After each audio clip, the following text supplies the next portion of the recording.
Anyone else like to share? How about you in the back with the glasses, sir? My name's Bobby, and I am an addict. Hey, Bobby. Hi, Bobby. You know, you folks aren't here because you're. Anyone else like to share? You are here. How about you in the back? You are terrible gamblers. Hey, Bobby. These folks don't need to stop doing what they're doing. They just need to get better at it. Who's dealing? Please. Who's that? Let's roll. The Thursday night throwdown has begun. The Pips, the players, the hustlers, the people of Boston, but everybody else in between. Montreal to New York, Winnipeg, Weehawken, San Diego, Minneapolis, Toronto, and a lot of other places. Let's do this thing. We'll be with you for the next 120 minutes here tonight. It's a pretty busy night. No World Series action here this evening as they both head to the West Coast for tomorrow night's pivotal Game 3, in which the World Series is definitely on the line tomorrow night.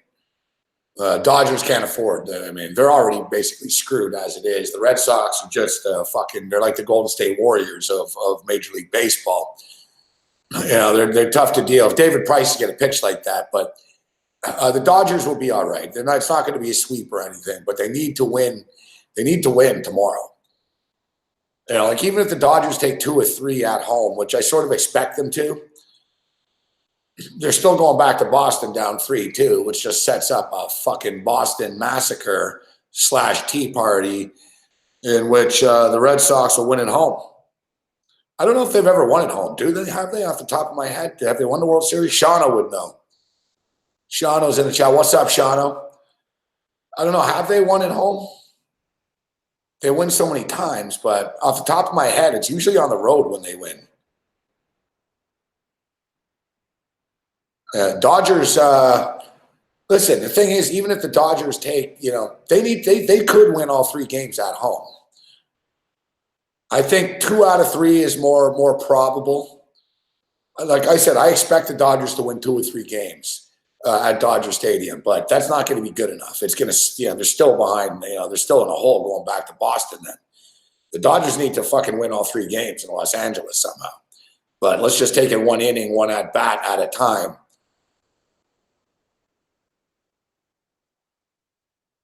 Oh, 2013 at home, huh? All right, so we got the second half of this football game. Christina Pink. Now, no offense to Christina Pink, but come on, tell me that doesn't sound like a porn star's name. Like, it's almost like when she applied for the job, like even me, I'd be like, listen, you're good, it's all good, but your name is just, you know, Christina Pink.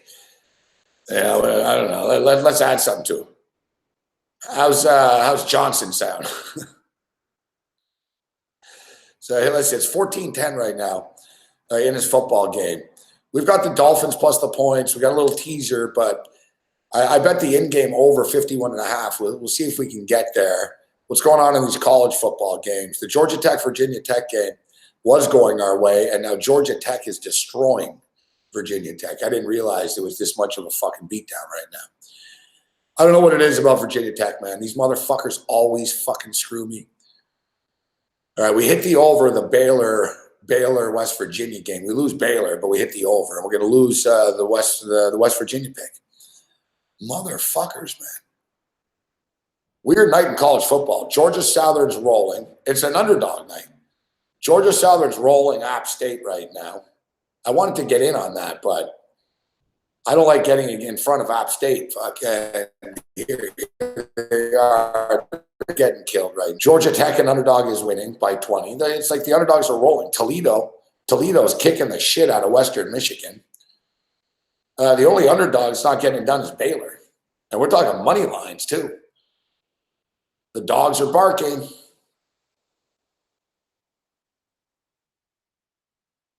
And here the Houston Texans with the football right now, already second and goal.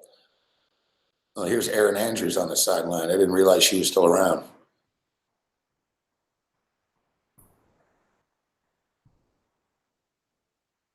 There's something just annoying about Erin Andrews. I don't know. I can't quite put my finger on it, but it's quite the rise and downfall for Erin Andrews, actually. I'm not going to say downfall, but here's Deshaun running it, dumps it off, easy touchdown. Oh, there's a flag on the play, though. Yeah, like Erin Andrews was like the big hot ESPN chick years ago. People loved her and she was trendy and she was hip. Then she became too popular and she did the Dancing with the Stars stuff and like she thought that she was going to be like she wanted to be sort of like, you know, on the morning shows and shit, like on Good Morning America or whatever. Like she was thinking big TV stardom. Oh yeah, they made her the Fox college football host of the show, but that didn't work out. Like nothing really worked out for her anywhere. You know what I mean? Like, you know, it's kind of a step back that she's just a sideline chick again. But at least she still has this gig and, you know, she's got money. You know, she's making more money than she deserves to make for what she does.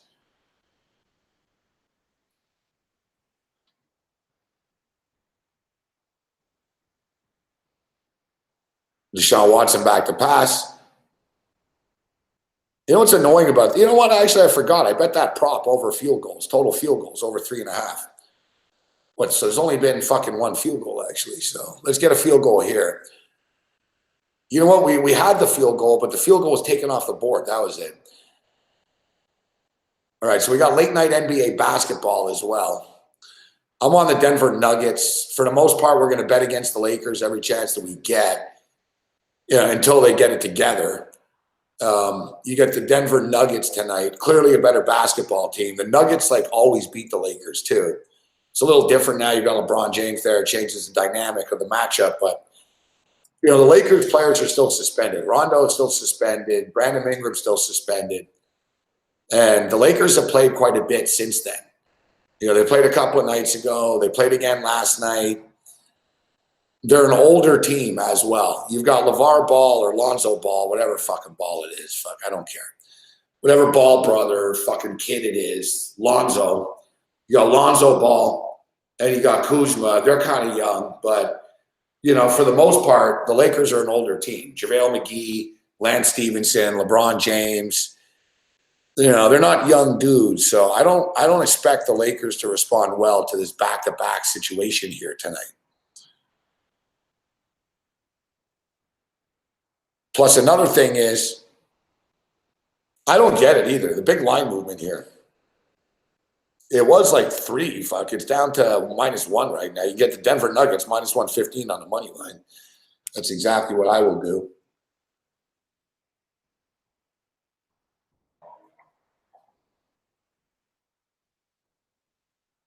So we're in on the Nuggets on the money line.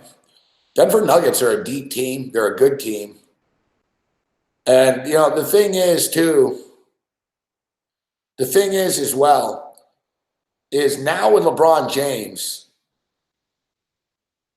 on the Lakers, like teams are going to be fired up. Like the Lakers might, you know, still just be a crap team, whatever, with LeBron James. But because it's LeBron James, you're going to get the other team's best games. It was a great spot for the Lakers last night against Phoenix, as much as it's a great spot for Denver tonight. Like it really is. If you're a situational spot better, I mean, I don't see how it's almost too good to be true. Like Denver should just fucking roll these guys.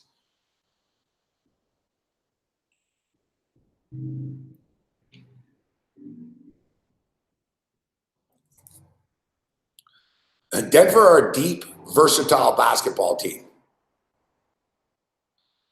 Like it sucks for Denver that they're in the West. It is what it is. Because as good as Denver is, they're not better than Golden State.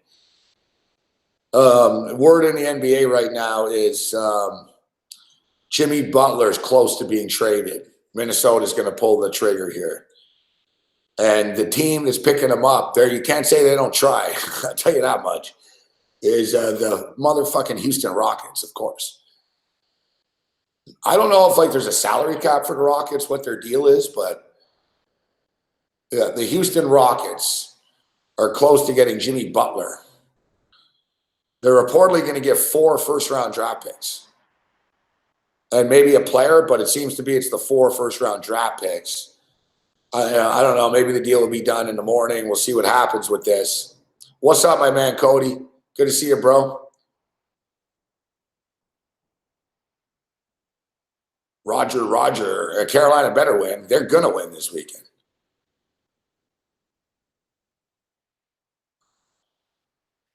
Yeah, supposedly that's the deal. 4 first-round draft picks. It's insane. Jimmy Butler, like, come on. Jimmy Butler's good, but the thing is, the Houston Rockets draft picks, they're not really, the Houston Rockets don't care about draft picks. They've shown this. The Houston Rockets are a money team. You know what I mean? Like the Rockets are like like I said, you can't say the Rockets don't try to beat the Warriors, but fundamentally, this is the smartest move they've ever made. Like if they can get Jimmy Butler, it makes a ton of motherfucking sense for them. They don't play defense. They can't play defense. Like James Harden is a liability. Like anyone that's watching the Rockets game this year, like Harden's like really like past even like pretending to play defense. Like if you remember years ago, Harden was atrocious at defense. Like it was an insult. Like, like his teammates were mad. The coaches were mad. Like he basically just stood there and people would go by him and he didn't care. And then he complains he's not the MVP of the league.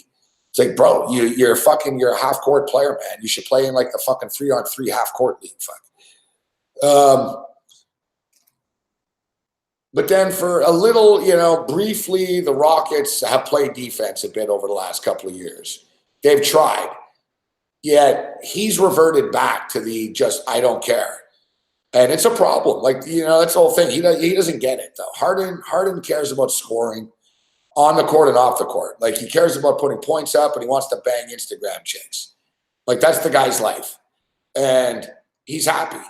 Hey, it's a hell of a life. You know what I mean? I'm not calling him out for it. The guy's a 100 millionaire. He's banging hot chicks every night. And he's playing in the NBA. But you're never going to be a champion.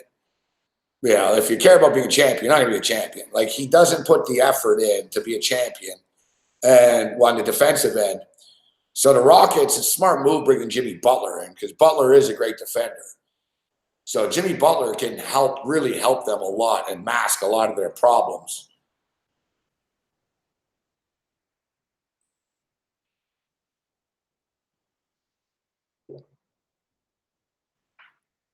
Yeah, that's the thing, Brooks. Oh, he's living a great life, but so is Steph Curry. So is Kevin Durant. So is LeBron James. So, so are a lot of other guys so did Tim Duncan. So did Kawhi Leonard, right? Like you can bang chicks, Brooks, but you can bang chicks and party, dude, but you can still also play defense and care about winning. Brooks is all about the swag. Conor McGregor, James Harden. Yeah, like I said, sure, if he's cool with it, hey, why not?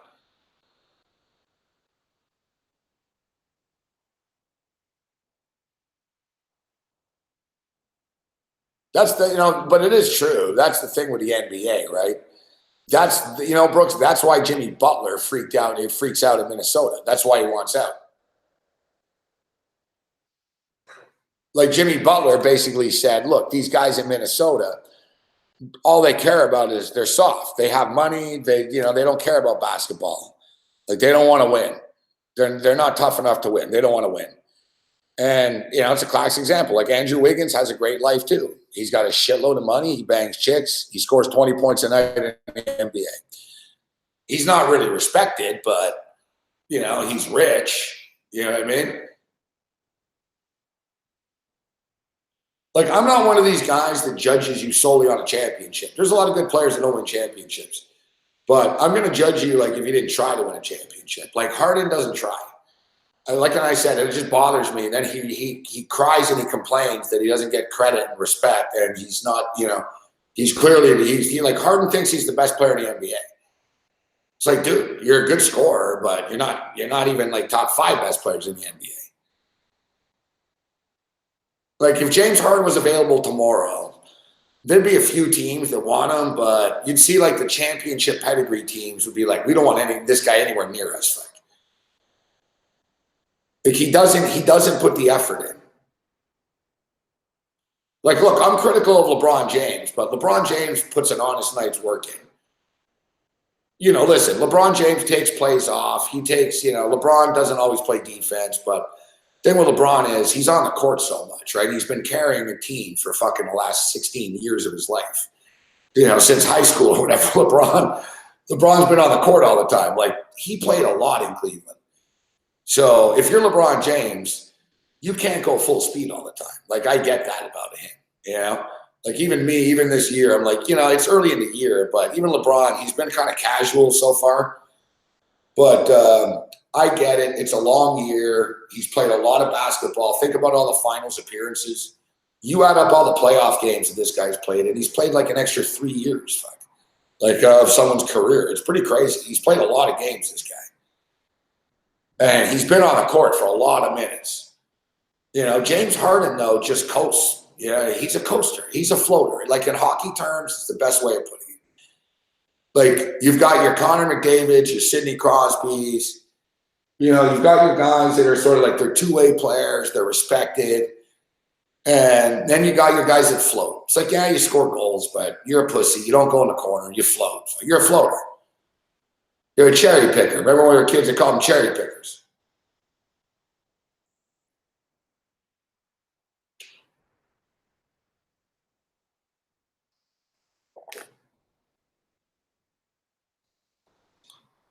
Right now, the Toronto Raptors are the best team in the NBA.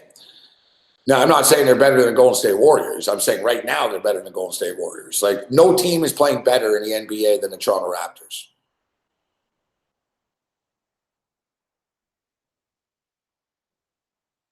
Look, they haven't lost. Like, if we're doing like college football, if we're doing a power ranking, right now the Raptors are number 1 on the power ranking. As I stated, I'm not saying all the Raptors are better than the Golden State Warriors, but right now they are. Like, no one's played better basketball in the first week and a half here than the Raptors. Like, they're playing perfect basketball.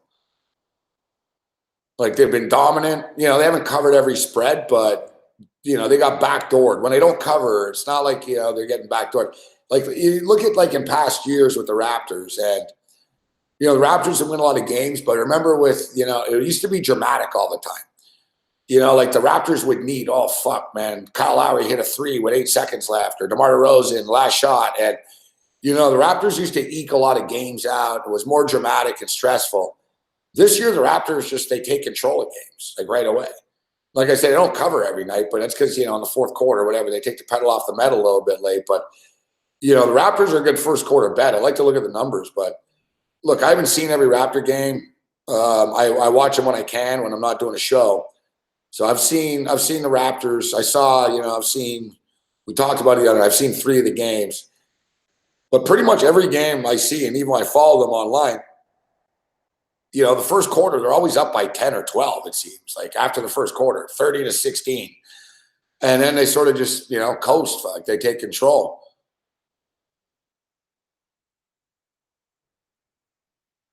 We're on the Denver Nuggets. Kawhi Leonard is the best two-way player in the league. He is one of the best players in the league. But yeah, listen, it's October, guys. It's not even Halloween yet. The thing is, though, look, it's only Halloween, but the thing is, if the Raptors came out struggling, people would pick on them. That's the thing with the Raptors. Like, there's a lot of haters out there. Even like in Toronto and in Canada, people turn on them fast all the time. They're fake Raptor fans. And, if the Raptors, or even like, in America, if the Raptors would have lost to the Celtics on, the Raptors, same old Raptors, can't win a big Raptors. Raptors beat up the Celtics. No one really says much. It's always been that way. Like the Raptors have always sort of been, let's rip the Raptors. People turn on them fast. They've got a long way to go. I mean, it's a long-ass season in the NBA. Think about it. We're not even Halloween now, and the NBA Finals are in June. So put that in perspective. But at the same point in time, season's moving along. Life goes by fast as you get older. Like, to me, it's like going by fast, the NBA season. I'm like, wow, teams are already playing their 6th game. You know what I mean?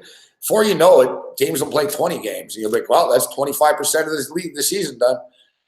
Look, the NFL season, it feels like it was just a couple of weeks ago. Like, we're halfway through the NFL season now. We're heading into the halfway point of the NFL season this week. Like, life goes fast. Seasons go fast. And, you can't panic about games. But like you said, if you're the Lakers and you want to make the playoffs, these games count.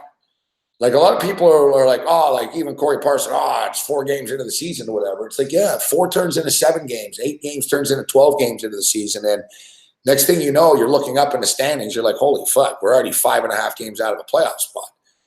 We got to hope the Denver Nuggets get cold. Like, you're building yourself a hole. There's not a lot of room for error in the Western Conference if you're LeBron James getting the playoffs. Like, you can't afford to lose too many games. You're not going to get in.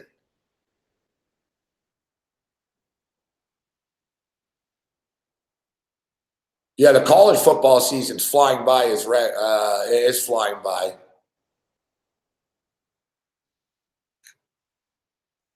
My boy Ryan Riggs in the house. What's up, Riggs? Have a safe drive back home.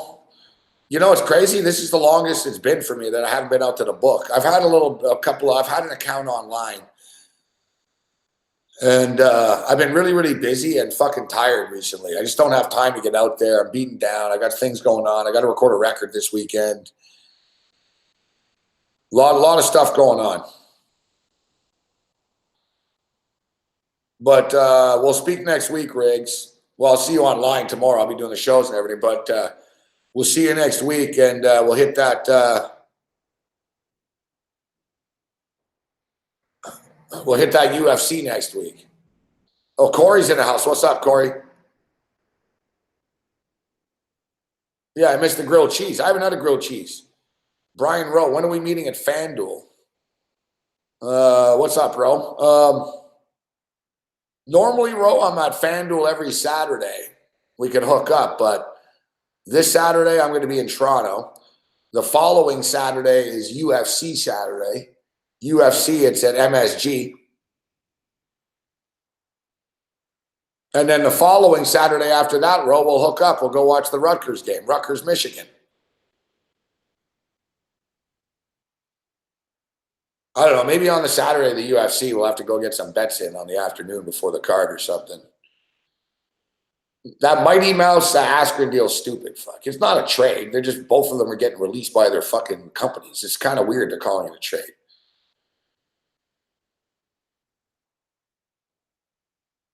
No, I don't have tickets to the Michigan game yet. I'll get them closer to the game. And the Buffalo Bills play. The Buffalo Bills play on that Sunday, too. So the next few weeks are going to be busy. This weekend is the homicide record. The following weekend is the UFC. And then the weekend after that is football weekend. Like I said, life goes fast. No, you don't get tickets, Ro. I don't know how many people are going to be coming. Like Kyle from Atlanta could be coming up. I actually have a buddy that lives here who's I believe his wife is a professor at Rutgers. And he told me, hey, I'll get you guys tickets. Like I said, Ro, I don't know how many people are going to be coming. We still have time, but what time is the game at? I was going to look before the show, actually, but I forgot. What time is that Michigan game at? They never say. Now Ro's asking to get me a ticket. Ro, I don't plan this far in advance, bro. Like I said, we're going to figure it out as the game approaches. But yeah, you can sit with us if that's what you're asking.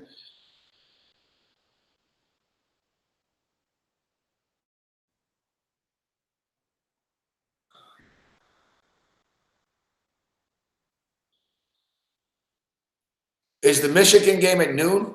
Michigan and Rutgers is at noon? Oh, yeah, Taylor and Sonny are going to be here that weekend. Yeah, they could be at that convention, though. Oh, there's a big porn convention. Yeah, there's a big porn convention here in Jersey as well. Every porn star is going to be here. Edison, New Jersey. Exotica. Taylor Stevens will be coming to town. So we'll hook up with Taylor.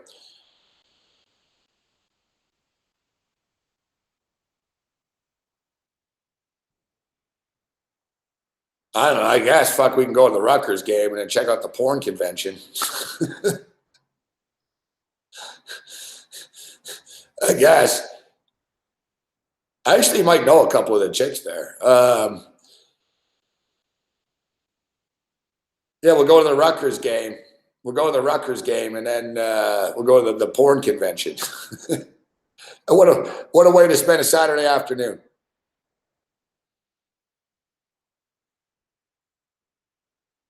What it says? Settle down, Pushy. Profits for life.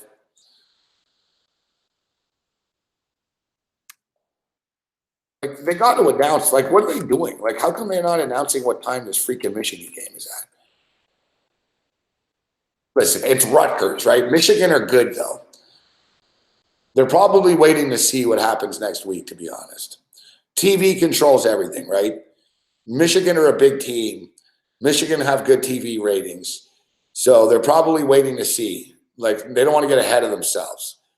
You know, like Michigan, if they beat Penn State next week, then it's real. Like, Michigan beats Penn State next week. They get Rutgers after, and Ohio State's around the corner, around the bend here. This shit's real, man.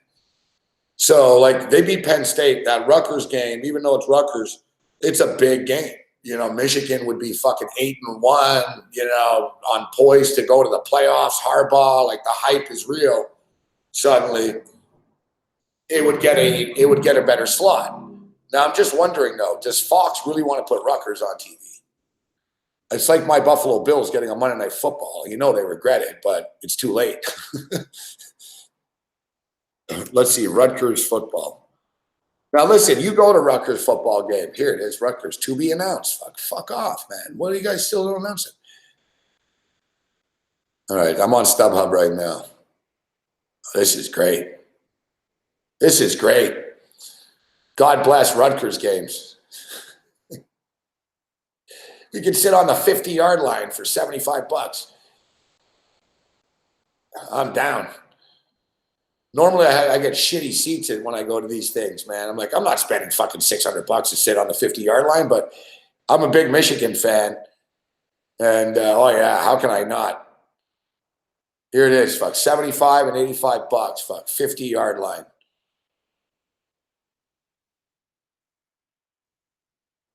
You know what's funny?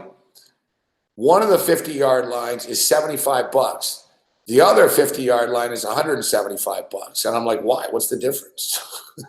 I'm like, the 50-yard line is a 50-yard line. The difference is the Michigan sideline. Like, if you want to sit behind the Michigan, on the Michigan side, behind the Michigan bench, it's $185. If you want to sit on the 50-yard line on the Rutgers sideline, it's fucking $75. Looks like I'll be sitting with the Rutgers freaks. Yeah, I'm not going to spend. I'm not spending an extra $80 to sit with a bunch of. I don't even like Michigan fans. I prefer a Rutgers fan, fuck than a Michigan fan. And the good thing is, too, Rutgers sucks so much. Like, I won't get attacked by Rutgers students or anything. Where Michigan, no one likes Rutgers. The stadium is going to be complete. It's going to be all Michigan fans.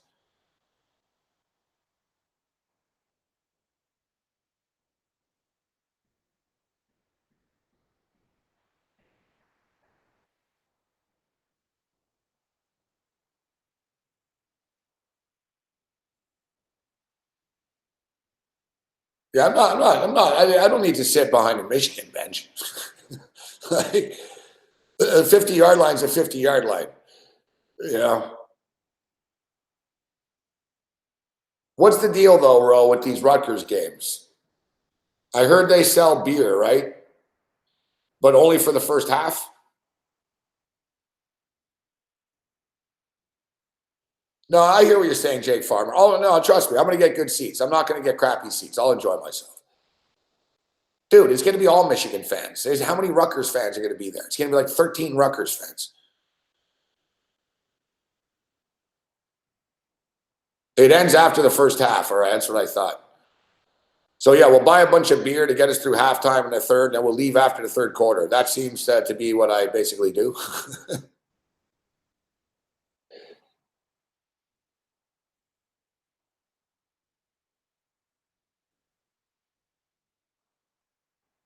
Yeah, I've never been to Piscataway before. Well, what's up, Wally George? I've never been out there to Piscataway before. It should be a good time. Rutgers. All right, what's going on in this football game? 21-10 right now. I need some points, man. 21-10.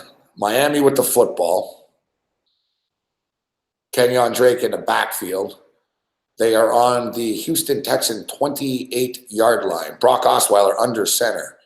Drops back to pass. Little trickery coming up, and he's wide open. Touchdown, Miami. What a play call.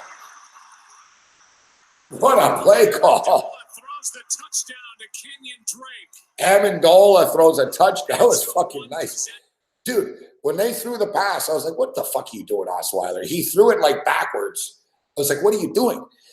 Like, I didn't even read it. I'm sure the Texans thought the same thing. They're like, this isn't a trick play. Osweiler just sucks. He just threw an errant ball. Like, Osweiler's passes are all over the place. Like, Houston did not see that until, like, Houston are still trying to figure out what just happened. Like, Brock Osweiler, 2nd and 2, he drops back the pass and he throws this stupid ball, like, sort of sideways. And everyone on Houston just pursues it thinking, yeah, whatever. Like, it's just a bad pass. But Amendola got it and then threw a perfect pass, little slow. He lobbed it up there. He threw a little too much air. And Kenyon Drake hauls it in for the touchdown. 21-17. Nice play call. Nice play.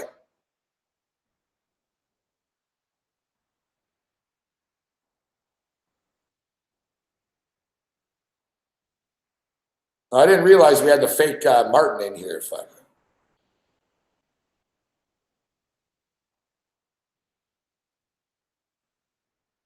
We have a troll in the weeds here. Charmin Martin.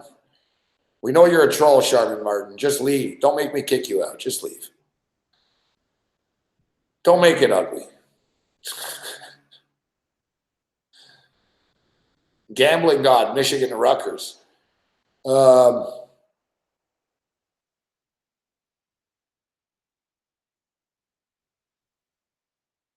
Yeah, I'll tell you what, if Rutgers not beating Michigan. Yeah, I'll be rushing the field exactly to fucking go after Harbaugh.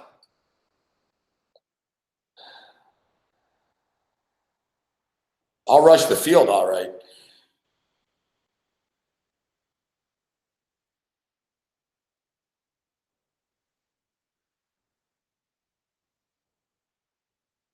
What Canadian fast food do I miss the most? I'm not going to lie to you. Canadian fast food has not crossed my mind.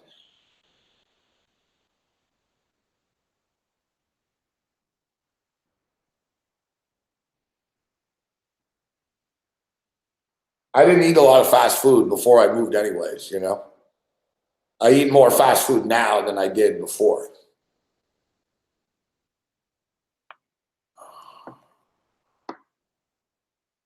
You'll send me a free book. What does that mean?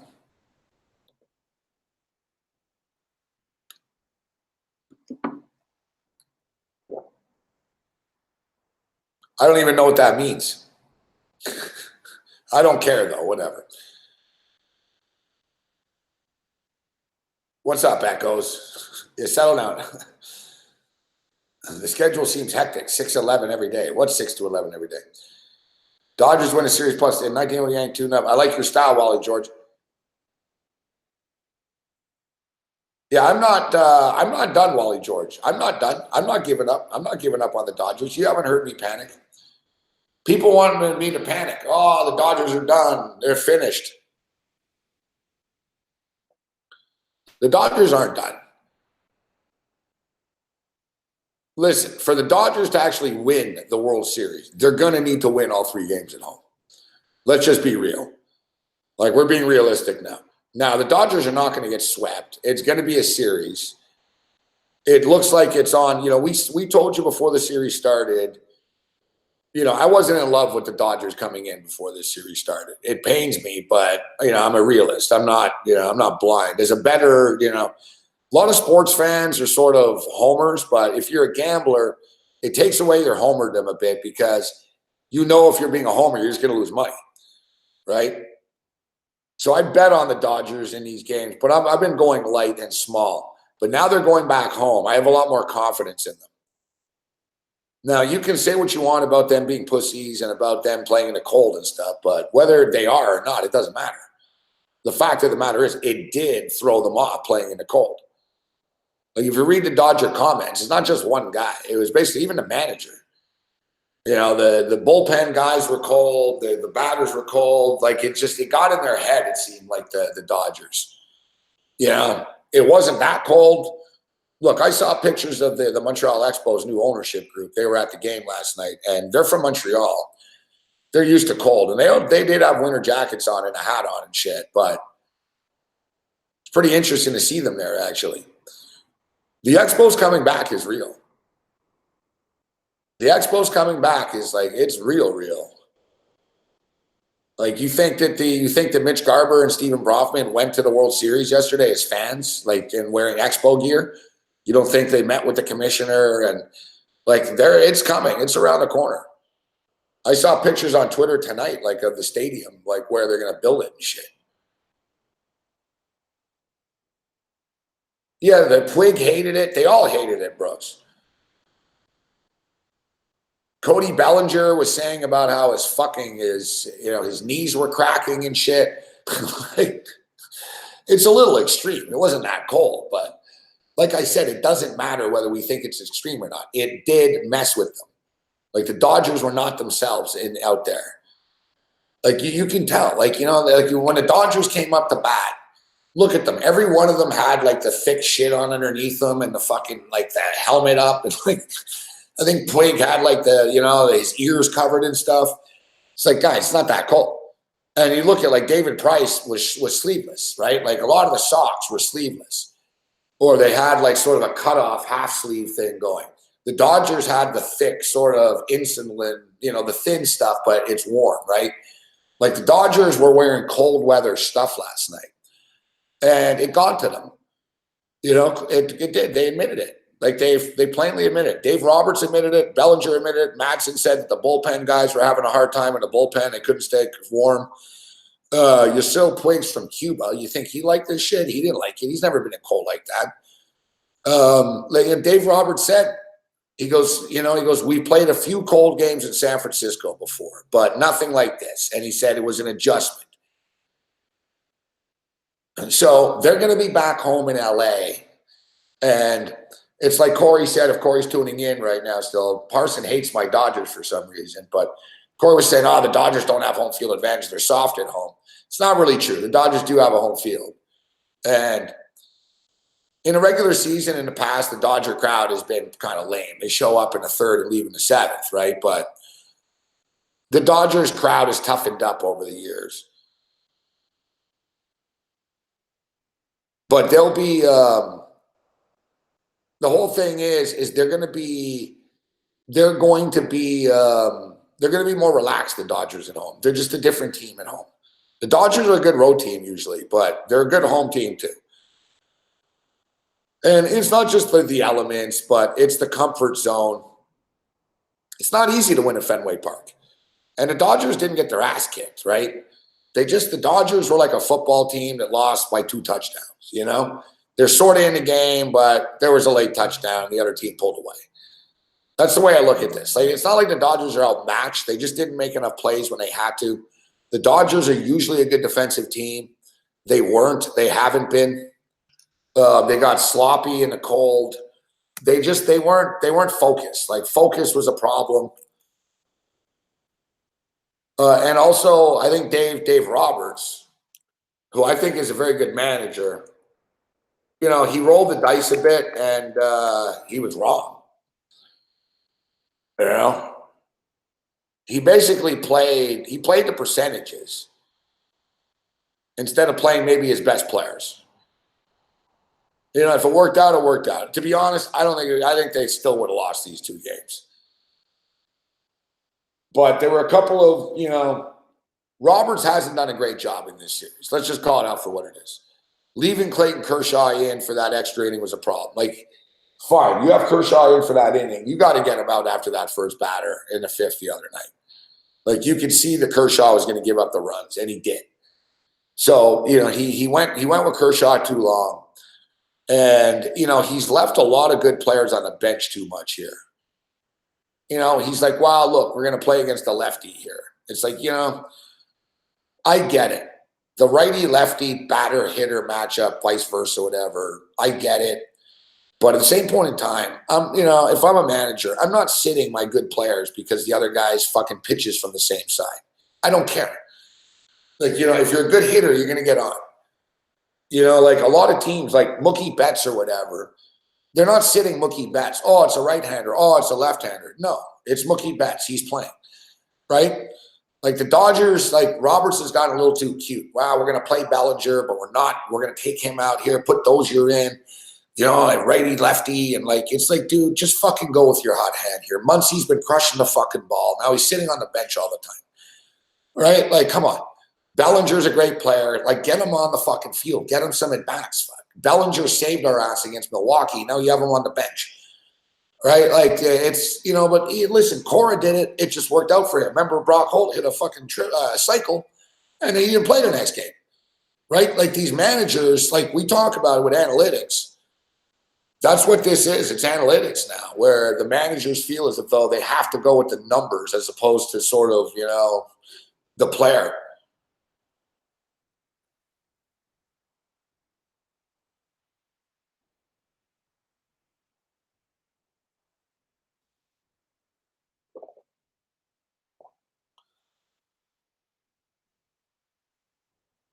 Exactly, Haynes. My whole deal is, Haynes, when you look, it was like Milwaukee. It's like Milwaukee.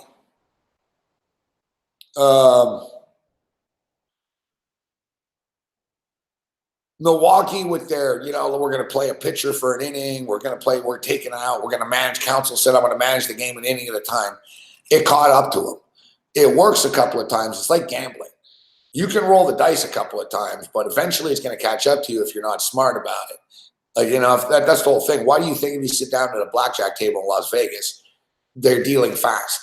They're trying to get as many hands in as possible per hour, obviously, because they know the more hands that you play, fucking the more chance you have to lose. So it's the same theory if you're managing. The more you start to gamble and make decisions all the time, you're eventually going to start to make the wrong decision. And then when you go on tilt, it's like gambling. Every decision you make is off. So like once you start, it's like digging a hole. Once you start thinking, oh shit, now I got to fix this and move this here to do this. Roberts just sort of got caught up in being a manager too much, it seemed.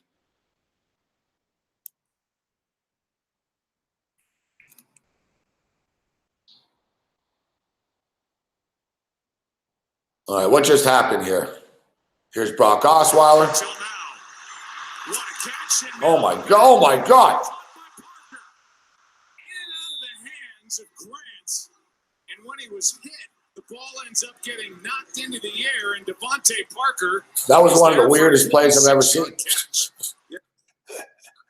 There's something about Brock Osweiler that just encourages weirdness. Like, I'm telling you, like he's a weird dude too. Look at this. He gets fucking crushed. The ball goes. This is like, wow. Yep, right there, off the front of the helmet. And there was Devontae Parker, who's got a 100-yard receiving day. Here's Drake cutting against the grain, and that was unbelievable.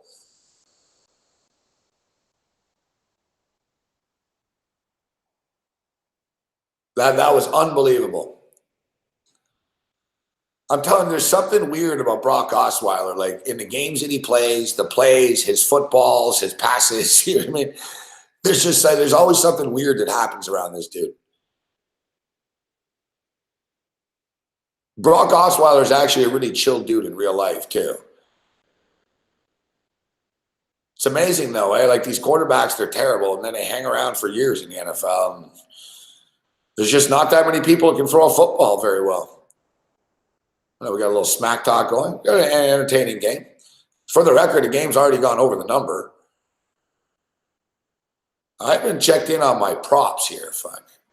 There's been a lot of touchdowns, not enough field goals. I got that prop 3.5. How many sacks has there been? I got Brock Osweiler over 217 yards. We crushed the props on Monday night. Well, we went 5-0 with the props. We got crushed, though, on Sunday night with the props where we went 0-5. Boston Celtics came back and won the game 101-95. Let's check in on the score on that Laker game. We're on the Denver Nuggets on the money line. 9-5 early for the Nuggets. All right, let's check in on our props here.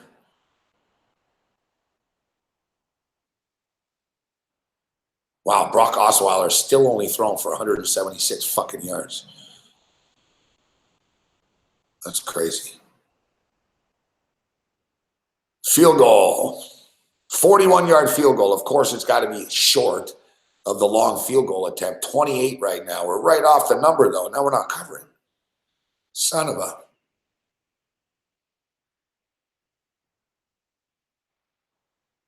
All right, Sanders has kicked 2 field goals.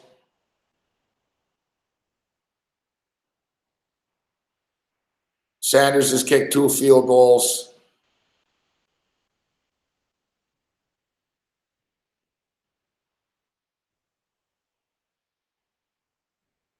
Houston don't have any field goals. So, fuck, there's only been 2 field goals in this game. I need 2 more field goals for that problem. What about the defenses here? How many sacks has there been?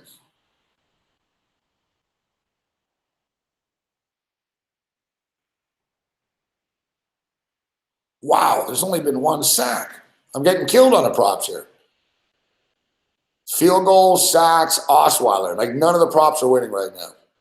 There's still a lot of football left, though. Well, not that much, a quarter, but the Osweiler prop, we can still get there. The sacks are not going to hit. The field goal prop can still get there.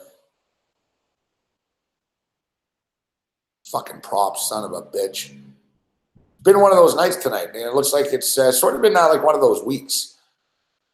We've been pretty hot, but I've noticed this week, in the last few days, it's been a lot of, like I said, you know, I'll go 1-5 one night and then 5-1 the next night.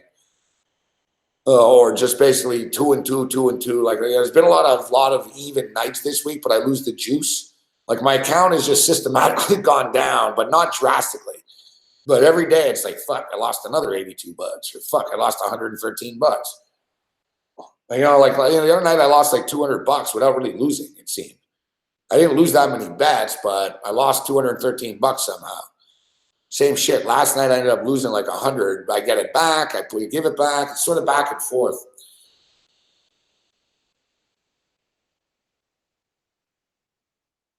We'll see what happens in this football game here, though. Like I said, you know, you get the feeling it's kind of a wilder game here going on. Game's already gone over the number. Houston Texans already have the football at midfield right now. So we've got that in-game over 51.5. You know what would be nice? A long field goal. Long field goal would be nice. There's been a couple of times tonight, guys, where it's been basically like 5 times. It's crazy. I've been watching this game closely tonight. I've seen almost every play of this game. You know, I might have stepped out to the bathroom or whatever. Like, I've seen every play. And there's been, right from the first drive of the game almost, I was like, oh, man, we're in a perfect spot for the long field goal problem. It doesn't hit as much anymore this year. I've caught on. Like, hey, we can't force it. Fucking O'Brien. Like, why don't you run a fucking play, bro? Fuck, you're conservative. It doesn't hit as much anymore because you don't get as many attempts anymore. That's the problem.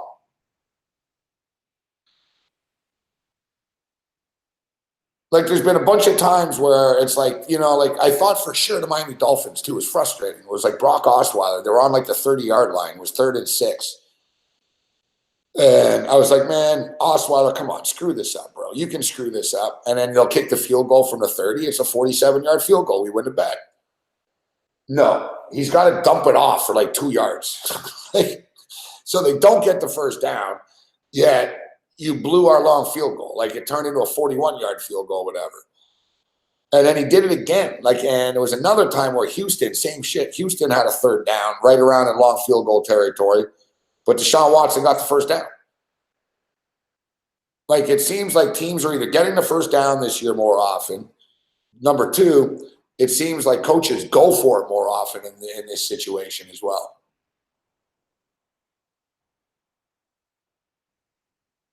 Johnny Redbeard. What's up, Johnny Redbeard?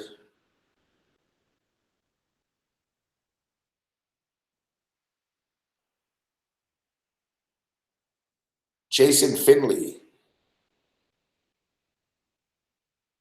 Yeah, we need a lot of sacks though, Jazz. That's the problem. Listen, I didn't I didn't love this game, Jazz. It was an ugly game. I told people I like Virginia Tech more. I lost. I said I hit a couple of hockey plays. I've lost a couple of hockey plays. Legal weed in BC. Fuck, weed's always been legal in BC. Listen, the long field goal prop will hit. What's up, Ken? The long field goal prop will hit once again. It's just not so far this year. Scoring will go down. Field goal attempts will go up. It's like a free-for-all now, guys. You know what I mean? It's like a free-for-all. Like I said, like it's not like, and plus another thing, the kickers kind of suck this year too, if you notice. Kickers are missing more often. Teams aren't kicking field goals as much. Teams are scoring way more touchdowns this year. Like scoring is way up. So they don't have to kick a field goal. So now basically, like in past years, it would be like, listen, let's just kick the field goal. Now the coach is thinking, whatever, man, we'll get the first down. And if we don't, we'll just go for it because we're going to pick it up. The only times I've seen it this year where, you know, it's like, oh, it's 4th and 3, fuck, from the 34-yard line. Oh, they're going for it. It's like, why are you going for it, asshole? Just kick the 51-yard field goal.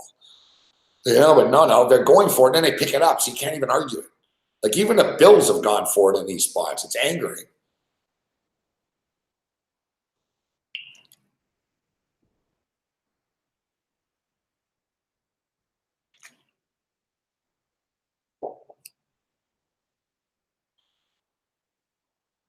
Well, here comes a big play. Deshaun Watson to a wide open. I don't know how the hell you let DeAndre Hopkins get that open. Well, our in-game over is just hit. And another NFL game has gone over the number. Well, the game had already gone over the number, but really sailing over the number. And it's funny, too, because a lot of people were saying, wow, there won't be any points in this game. You got to bet the under. No, man. It's almost in the NFL when there's a game, especially these Thursday night shit fests, especially these crap fests on Thursday nights. You know how many times been one of these Thursday night games where it's like, oh, this is going to be a terrible game. There's going to be no points. I don't know how these teams are going to score. It always goes over. I wish I would have hit the over harder here. I fucking knew it was going to go over. I got a piece. That's why I jumped on the in-game over. So that's a winner. But if you look, like I said, you look at the Miami Dolphins. In the 2 games that Brock Osweiler has played with the Miami Dolphins, and now this is the 3. He's 3-0 to the over. And Watson gives the ball to a little girl. That's cool shit. Even though the mother seems more excited than the daughter.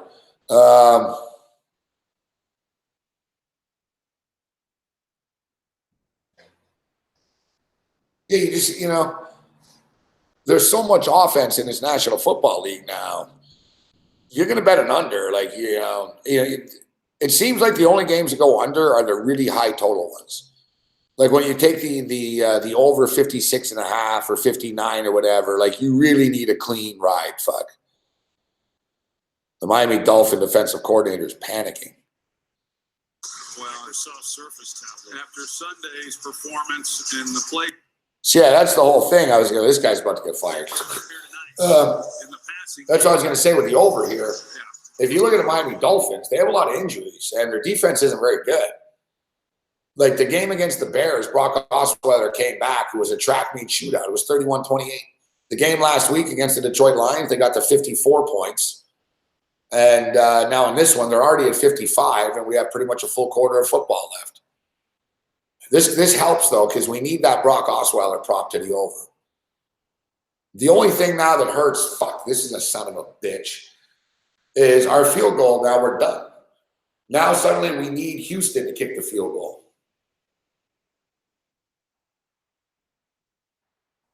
You know what I mean? Like, we need Houston to kick the field goal now because Miami's down by 15. They need touchdowns. They're not kicking any more field goals.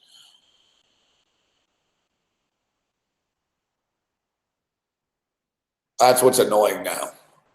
Maybe Houston can get a long field goal after, but we're going to lose the field goal. I thought there'd be more field goals. There should be 3 right now, but Miami took a field goal off the board because of a penalty.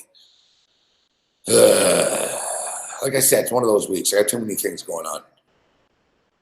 We've been doing well with the NFL on the weekends, though, and we'll do well again fucking this weekend. I don't know why Miami is suddenly running the ball. What are you doing, Miami?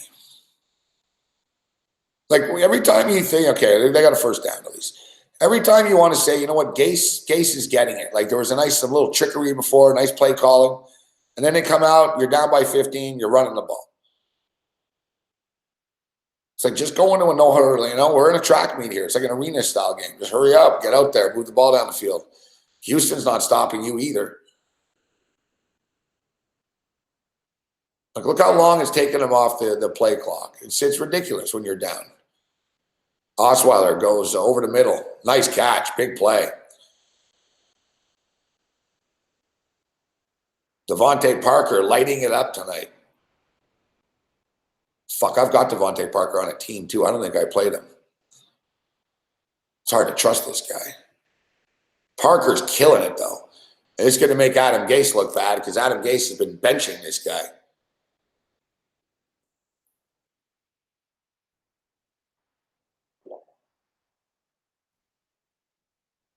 They're going to try. I bet you they trade Devontae Parker. Good job. You guys run the ball and you lose fucking 5 yards. They're going to trade Devontae Parker. This is a great audition for Devontae tonight. Like I'm telling you right now too. I'm telling you right now too. Like, if you're the Dallas Cowboys, I said this earlier in the week, you're the Dallas Cowboys. You just gave up a first-round pick for Amari Cooper. You look at the way Devontae Parker's playing right now. You could get Devontae Parker. You could have got him last week for a fucking 4th or 5th rounder. The Patriots gave up a 5th rounder to get Josh Gordon. Like, why would you give a 1st rounder to get Amari Cooper? And now there's going to be teams that see this tonight and they're going to go, hey, look, fuck, Devontae Parker can play. Let's get him, and he'll be in a better situation.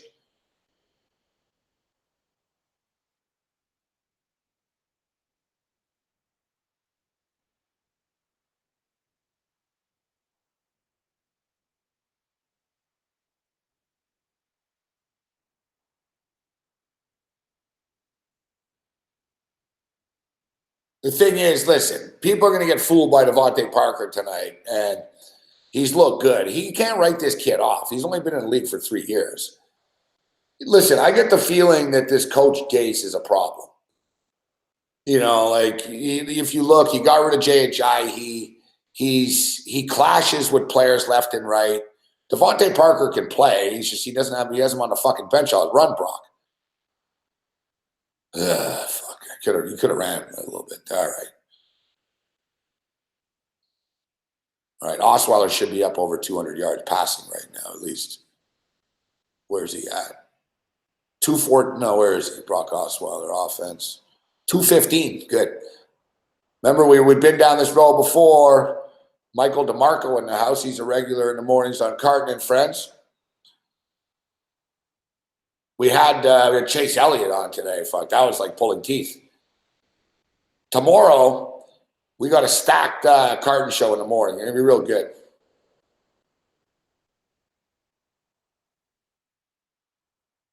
We got Teddy Covers from Vegas.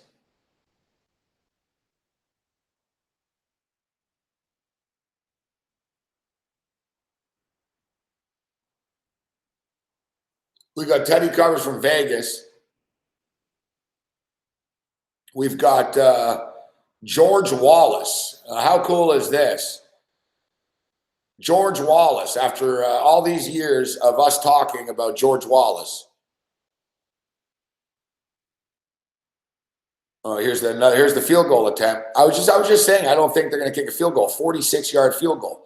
So this is good if you got it at Bet365 at 45.5. Not too good if you got it at 46.5 at a lot of other books.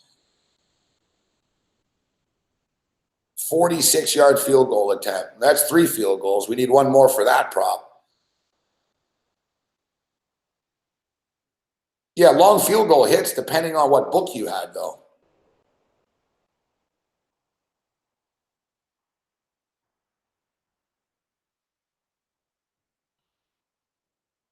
So it's just funny that we have George Wallace. I'm going to speak to George Wallace because we've been talking about George Wallace in his show for years on this show because, of course, going back to Las Vegas. When we lived in Vegas, we noticed George Wallace used to have a residency in Las Vegas. And he's going back to Vegas. That's why he's coming on. He's back. He was out of Vegas for the last 4 years, but he's going back now. So he's been in Los Angeles for the last 4 years, but he does stand up in LA. He's doing movies and shit, TV, whatever. But he's going back to Vegas. But in the old days, at the Flamingo, they used to have billboards all over the city. George Wallace, and it said the best 10 o'clock show on the Strip. Said the best 10 p.m. show on the Strip. And I thought it was a great, he wasn't saying it was the best show on the Strip, and he wasn't saying I'm the best show. He was saying I'm the best show at 10 o'clock on the Strip.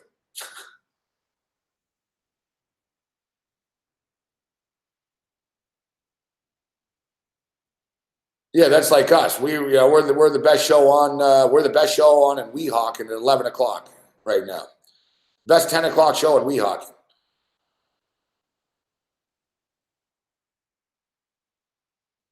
How about you go fuck yourself, Lou Larton?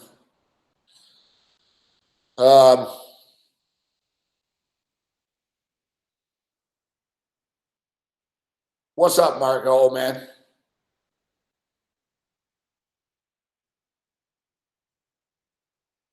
Yeah, so we have George Wallace on the show. Gonna have some fun with George Wallace, talking to him about Vegas and about his. I'm gonna ask him, are you still on at 10? So yeah, his new residency is over at the Westgate.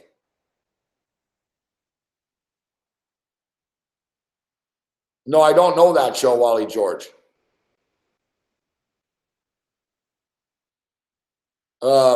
Yeah, so now George Wallace is over at the Westgate, starting a residency over there.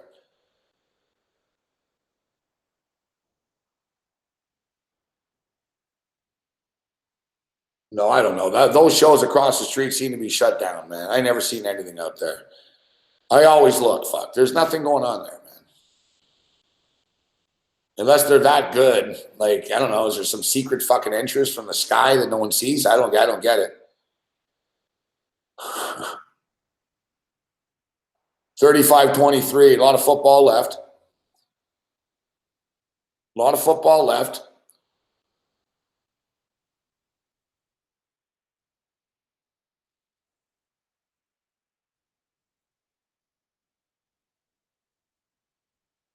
All right, so I tweeted something out earlier today. You know, we were talking about, me and Cam were just talking about this too yesterday, and, you know, the Tiger Woods versus Phil Mickelson golf sham thing they have going on. And, you know, listen, I was anti this thing from the first step, right? You guys know that. You remember, I said the fucking thing's a pile of shit.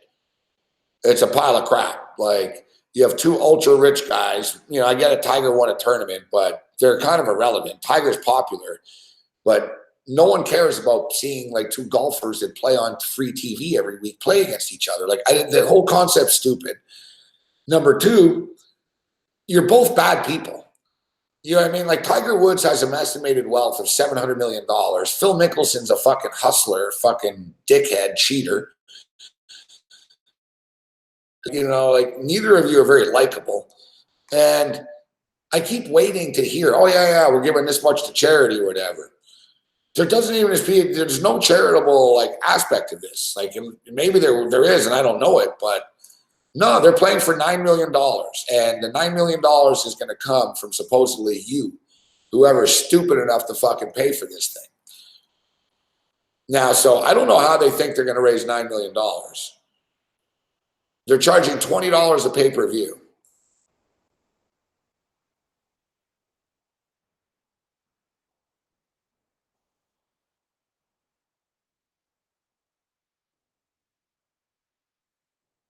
So they need to sell 500,000 pay-per-views of this thing. They're not, is there 500,000 people? Maybe. I don't know.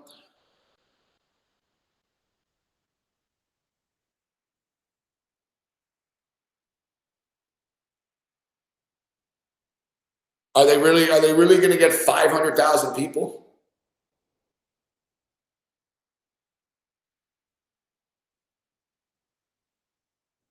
No, Peacock. It's hard to have sponsorship on a pay-per-view. Pay-per-view we couldn't get sponsorship. I guess they couldn't get sponsorship. There's no way in hell that they wanted this to be on pay-per-view. That was never part of the deal before. I thought, listen, in the old days, they used to have this, and I didn't bitch about it because they wasn't tacky fucking wanting money. Like, I remember Tiger Woods and Annika Sorenstam, the chick player, they played against someone. Remember, there used to be a showdown. But it made sense. Like, Sergio Garcia used to openly talk shit to Tiger, right? They had a rivalry. So they were like, all right, let's play each other under the lights on fucking head-to-head on TV. That wasn't bad. This is just dumb. On pay-per-view, number two, get this, there's no fans there. Yeah, pay-per-view companies take half the money, 50% of the money. That's the standard rate. It's their cable grid. You need them. Without them, there's no pay-per-view. Like when you see like UFC and you see, they sold like 1 million pay-per-views, they need to give up half of that. There's no way around it. Like, that's the business model. It's 50-50. It's 50-50. So they're only getting half of the fucking pay-per-view money. And that's why Vince McMahon started his own fucking network. Like, Vince McMahon, used to do the monthly pay-per-views with the wrestling, but he realized, I'm giving all this money away all the time. Let me just do it on my own network. Fuck. That's why the UFC now is going to ESPN soon, right? When their deal's up with Fox. And ESPN's going to be in control of the pay-per-views, but it'll be on their platform. So, and it's not going to be $59.99, I don't think, but who knows what they're going to go for.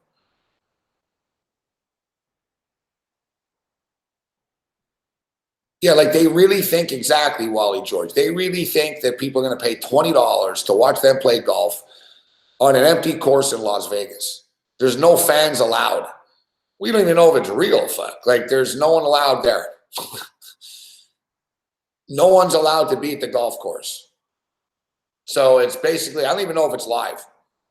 Like, they're probably going to pre-edit it. I don't even know. No fans. They're not selling tickets.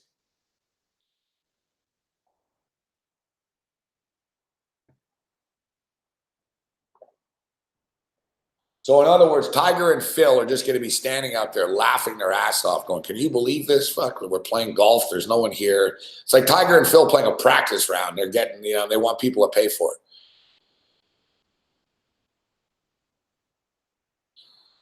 Like, you know what I mean? Like, there's not even an atmosphere. Like, yeah, let's go Tiger, let's go Phil. There's not even an atmosphere. No one's allowed there. No one's allowed. No fans are allowed. They were saying that it's pretty much secretive. You know what I mean? Like, I was reading in the Las Vegas paper, it said, don't even bother going around the course. They're not letting anyone near it type shit.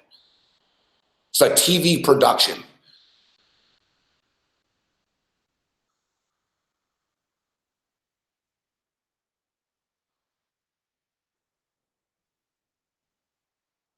It's pretty funny. After all that, they're not even selling tickets. Like, Cam was talking the other day about how he wouldn't even go if he had free tickets, but there's no way to do it. They don't have, they're not doing it.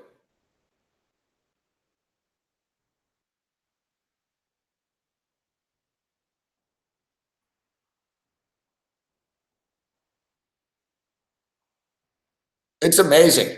I need over 217 and a half passing yards for Brock Osweiler. He's at 215. We've been down this road before. We've been down this road before. Incredibly, we are at 3 field goals right now.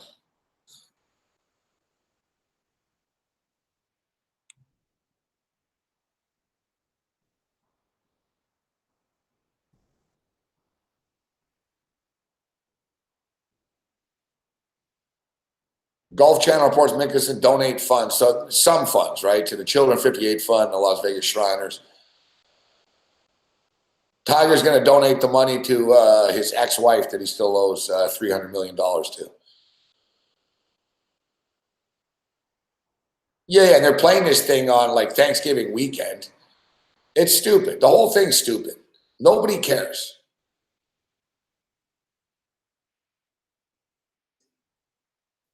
Nobody cares. Like, does anyone care? Oh, Tiger beat Phil. Fuck. Like, who cares? You know what I mean? Like, you both, it's a dumb concept.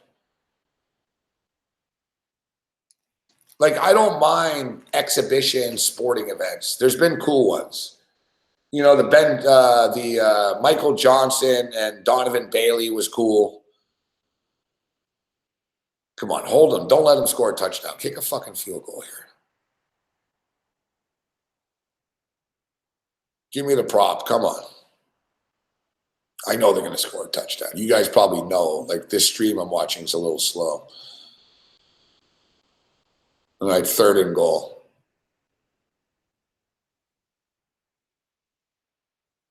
Like, yeah, I don't mind. Like, that. Remember that was really cool. Michael Johnson and Donovan Bailey. You know, that was cool. I don't mind the head-to-head sort of sport exhibition events and shit. I'd like to see some of these NBA guys do it. They always talk shit about doing it, like the one-on-one for $1 million and stuff, just to talk shit. See, that's different. That's different. Like the NBA guys, it's like street type shit. Oh, fuck me. Another touchdown to Hopkins. Fuck, is this guy amazing. Best wide receiver in the NFL. There's not even in his debate. Like, this guy's the best wide receiver in the NFL. Like, you see when he's got a competent quarterback like Deshaun Watson, he's unstoppable. The Miami Dolphins had like fucking 4 guys on him. It's a rout right now. It's a rout. Game has gone way over the number. They even pass interfered him, fuck. Like, they've rotated, they've tried safeties, they've double teamed him, they've tried everything with Hopkins. You can't stop him. And look, that was good coverage. That was good coverage. He even grabbed his jersey. Fuck. It was good coverage. It was a perfect pass and a great catch. What are you going to do? It's amazing, isn't it? The Houston Texans, suddenly they're playing and looking like, you know, the Houston Texans we thought before the year started. Remember, before the year started, I picked Houston to win the fucking conference. Now, I don't think they're going to win the conference, but remember, like, I wasn't alone. A lot of people thought Houston was the real deal. You know, with Deshaun Watson coming in.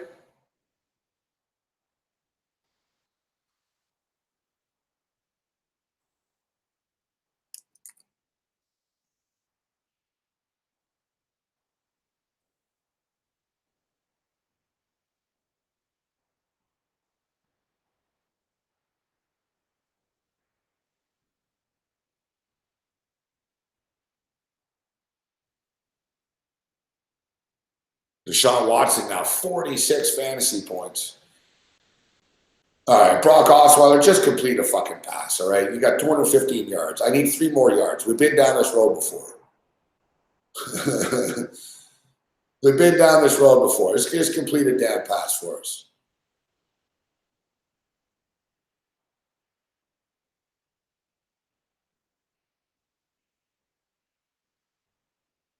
Yeah, the human fund.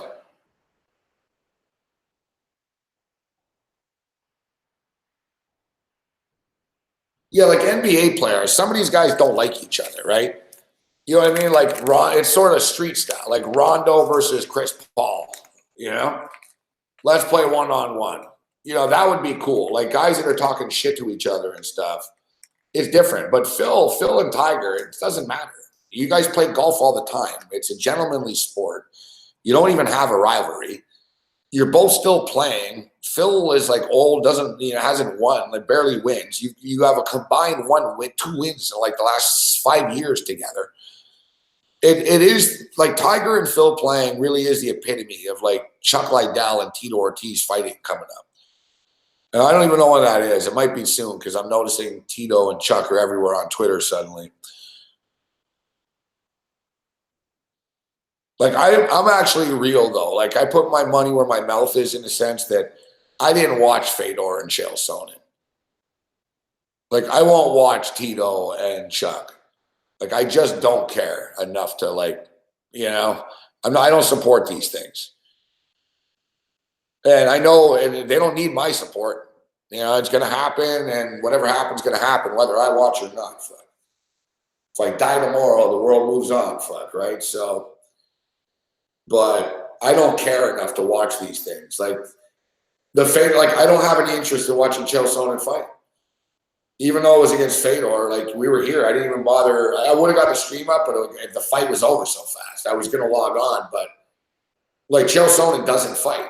Like he talks shit, he shows up, he dives, he takes a dive, and he does it again. And people get fooled all the time. Like I don't get fooled, I know. Like I don't support that shit. I don't watch it. I don't care.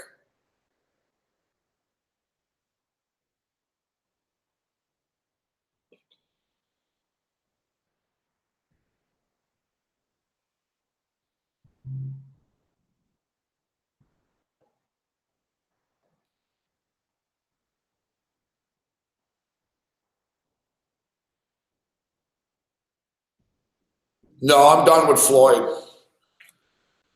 I'm done with Floyd. I don't want to see Floyd Mayweather fight anymore. Like once, Floyd's already retired twice. I'm done. I'm done. Like, you know what I mean? Like if Floyd fought fucking Manny Pacquiao again or Conor McGregor or whatever, it's old.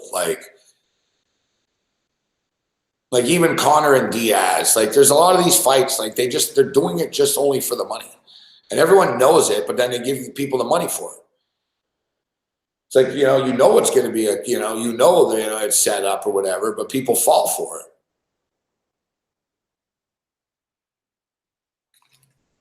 I like the fresh fights. Like, look, Deontay Wilder and Tyson Fury, that's cool. That's cool. I don't have a problem with that. Anthony Joshua seems to be ducking all these guys, but at least Fury and Wilder are going. Like, I like fresh fights. I like guys that want to face the top guys. Like I respect Brian Ortega in the UFC or, Max Holloway. Guys in the UFC that will fight people.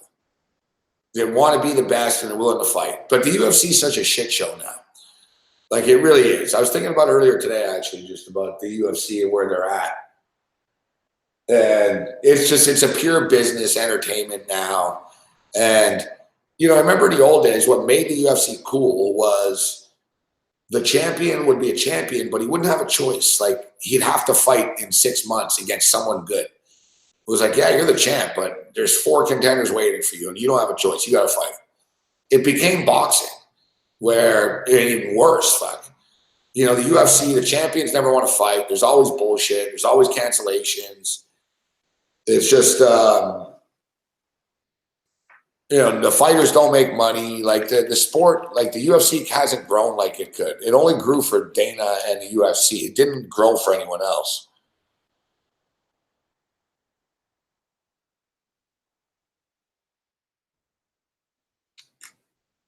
Like if the UFC's like the biggest thing they have going on now is like, oh, Ben Askren's back and Colby Covington. Like you look at the UFC, the idea now is let me be the biggest douchebag possible. Like that's how they're selling this now. And look, people eat it up. Oh, Connor's funny. It's like, yeah, he's kind of a racist fucking troll, but he's funny. Colby Covington. Colby Covington, let me just be as much of an idiot asshole as I can be, and I'll get attention. And Dana will reward me, and he does. Mike Perry, another fucking racist fucking prick. Same shit. He just talks shit, gets knocked out, talk shit, right? Like that's, they created it. It's a Connor effect, right? Connor, man, they all say that, well, I work for Connor, so. Like Connor just admitting it was to me like, showing what a fraud he is. when he fucking told Khabib when Khabib was beating him up, "Why are you beating me up? It's just a business." Like, so, it's just that's the state that we're in now. And people are, well, why should he? Why does it matter if he wins? He made money. Then why are you watching the sport? If you're not watching a sport for to watch the better fighter, it's supposed to be a competition. It's not just a scam to get you to buy it. That's where these guys are at. That's why I don't respect Conor really, because he's just hustling you to watch the fight. And once you're in the door, it's like, whatever, fuck. I made money. Wink, wink. Same with Chael Sonnen, right? Chael Sonnen is just a scam to get you in the door. I'm going to do this. I'm going to do that. Fuck Fedor. And then he comes in, he gets one punch, he rolls over, he gets knocked out. And then after the fight, you see there's a video where he's bowing to Fedor in the room. It's like, it's a joke. Fuck.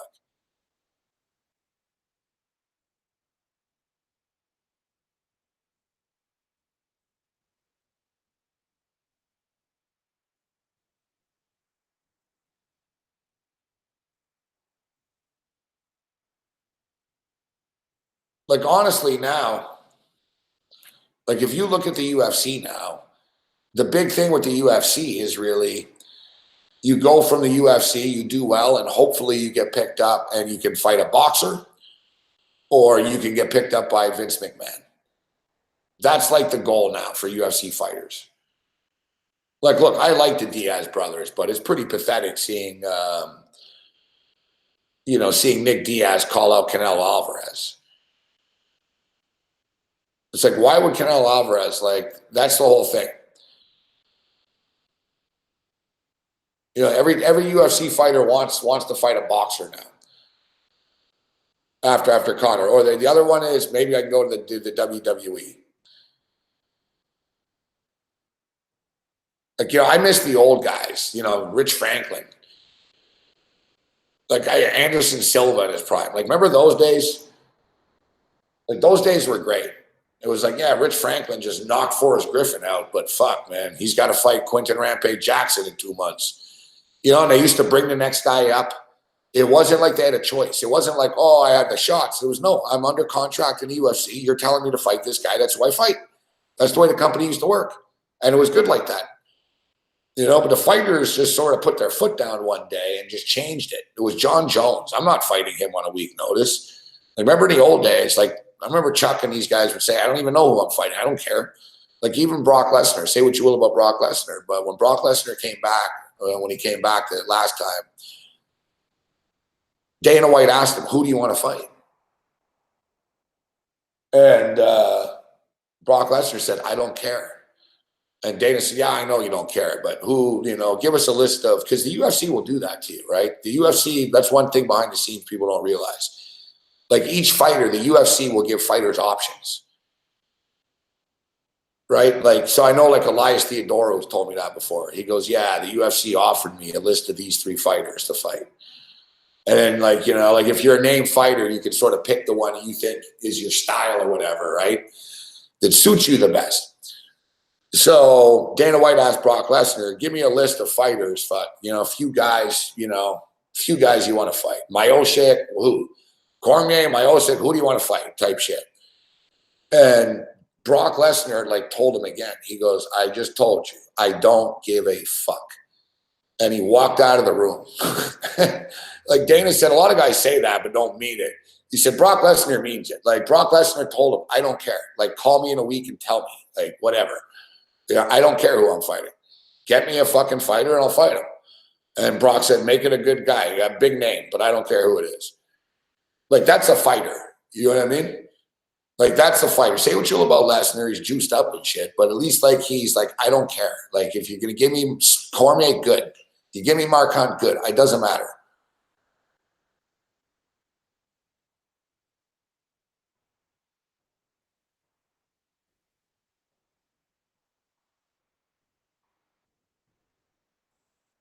Yeah, like you said, like I was saying, those old days were fun, I remember, that's what made the champions, though. That's why Conor's not a real champion. He never defended a belt once. He never fought anybody. That's what made George St. Pierre so good. It was George St. Pierre just beat Thiago fucking Silva. Thiago Alves. You know, now he's got to beat this guy. Oh, now he's got to fight Diaz. Oh, now he's got to fight Carlos Condit. You know, they didn't need rankings. You knew. It was like, yeah, you fight this guy, now you're fighting this next guy.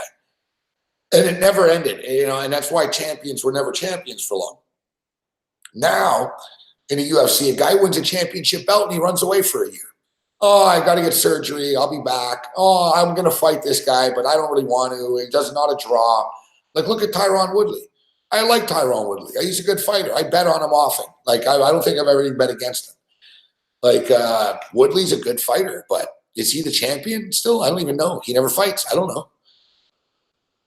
You know, there's always something with him. You know, I was going to fight this guy, but now my knee and this and his, and, you know, there's always something. Michael Bisping shocked the world when he knocked out fucking Rockhold, got the belt, ran away with it for a year. 2 years. Like, they try to milk it. I'm just going to keep the belt, not fight here, you know?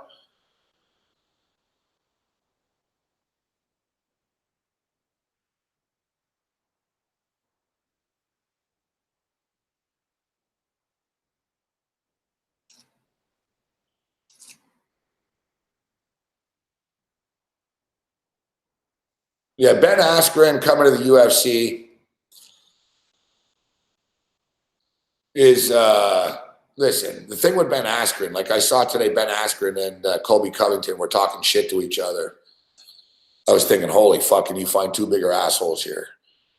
It's like, you don't want either. You can't pull for either one of them.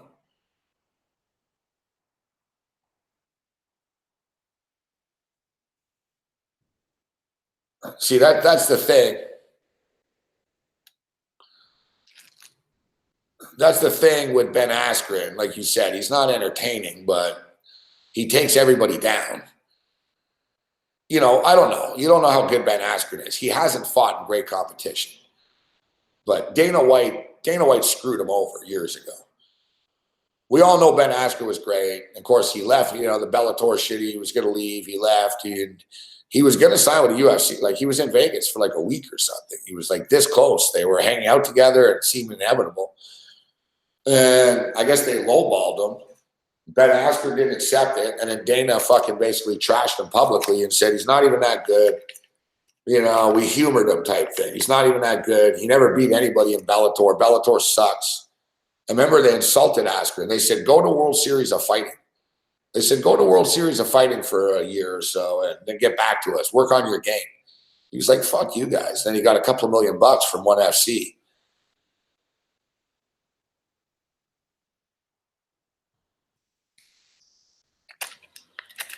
What up, Kyle Johnson?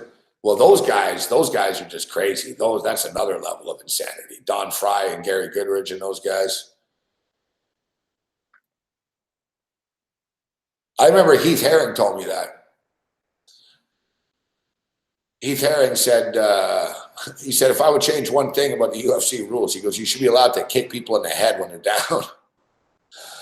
And I never forget him telling me, and he started laughing. He goes, I got kicked, and he goes, stomped too, like stomped in the head.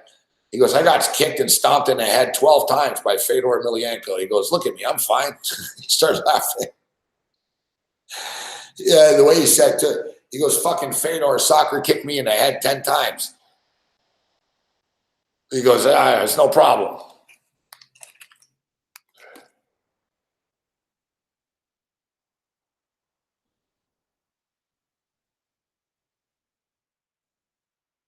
Yeah, Heath Herring had some funny shit. Like, I don't know if you remember the fight when in the UFC, Heath came this close to being a champion once.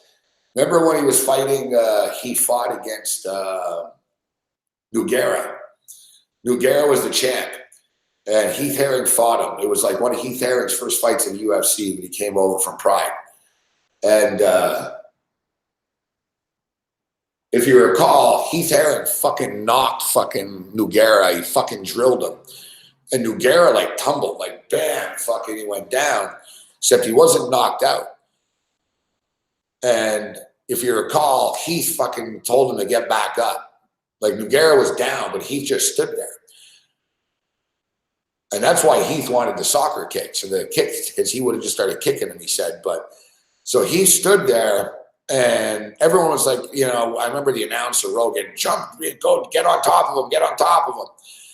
But he didn't and fucking told him to get back up. He let him back up.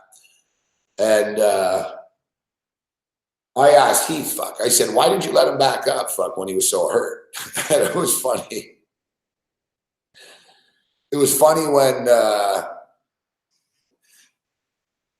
he told me, he goes, the same thing happened. He goes, I fought him before, fucking Japan. And he goes, he broke my arm. Like the way he told his stories was funny. He goes, he broke my fucking arm before, Gabe. And he goes, he would have done it again. He goes, it's not like I'm better at stopping it now. Like Heath Herring was so funny. Like he knew his limitations all the time. Like the way he said it was just, it cracked me up. He goes, he would have broken my arm again. And he goes, he knew it basically. Like Heath just was scared. He's like, I'm not getting on the ground with this guy. But the same thing with Brock Lesnar. I remember Heath Herring's trainer told him with Brock Lesnar that he said, all right, we got to work on your wrestling. He said, we can work on my wrestling for fucking 6 years and we're not going to be better than Brock Lesnar. What's the point? And it's very, very true. And I saw Conor McGregor say the same thing. When you saw Conor's statement the other day, his little press release, his statement on Instagram, whatever, about the fight. Conor said, I spent way too much time training in defensive bullshit. And he goes, I regret it. Conor was the most honest Conor. It was actually a pretty humble, honest assessment. It was a little delusional. Conor thinks he did a little better than he did, but he basically said at the end, you know, he goes, I spent way too much time training defensive tactics. He said, I'll never do that again. He goes, I listened to trainers. He basically threw his trainers. He goes, I got to listen to myself next time. And he also admitted, he goes, I never expected that he would punch me in the face. He goes, I didn't respect his stand-up game. If we ever fight again, I will. And that's the thing. These guys, you know, they need to listen to their gut, right? And their instinct.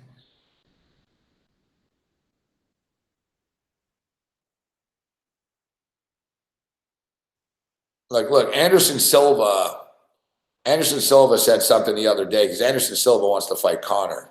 And Conor wants to fight Anderson Silva. Dana might do it too, just so, you know, give Anderson a break, Conor a break. But Anderson Silva's a big dude, even though he's old.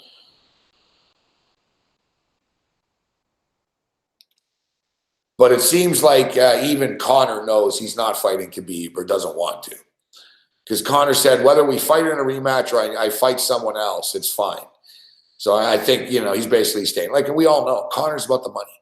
Like, Conor's not dying to get the belt. He doesn't give a shit about the belt. And I respect Conor's like hustle and the money he makes. I can't knock that, right? So Conor knows, whatever. I can't come back and fight Khabib again. I come back and fight Khabib again, the same fucking thing happens. His reputation's tarnished. It's a problem. He comes back, he fights fucking Anderson Silva or somebody. You know, he fights Diaz again. He wins. He can talk shit to Khabib, blah, blah, blah. Conor knows Khabib's going to be gone. I think that's the deal. I don't think you'll ever see Conor Khabib fight again. Khabib's going to retire. Khabib's going to retire. And you can't say, oh, and Conor will play that Khabib's scared and all that, but Khabib won't care. And Conor knows deep inside, too, what happened. Like, Khabib's got nothing to prove. And remember, Khabib's rich, right? So I believe it. Like, Khabib's father said he's going to retire. Luke Rockhold said he's going to retire. Khabib said he was going to retire. Like, he's going to retire. Like, I don't think he's just talking shit. Now, he's not going to retire yet. Supposedly the plan was he wants to beat Tony Ferguson now to sort of show that he's the real champion. Because beating Conor is one thing. Like, let's be real. We need to see him beat Ferguson. Like, Tony Ferguson's the one waiting right now. So that was the deal. Like, I read from a good source. The Middle Easy guys are good. They always have inside shit. And they said he was up to fighting George St. Pierre and Tony Ferguson. That he wanted to fight Tony Ferguson next to get it out of the way. And then his last fight, whatever, fight like a super fight against George St. Pierre on the way out. Or I saw the other day they were saying he's going to retire after Tony Ferguson. He'll fight Tony Ferguson and he's done. Remember, Khabib doesn't need the money. He's rich. His family's rich. He's rich. He doesn't like Dana White. He doesn't like the UFC, so he's not joined at the hip with them. I wouldn't be surprised if Khabib retired, you know?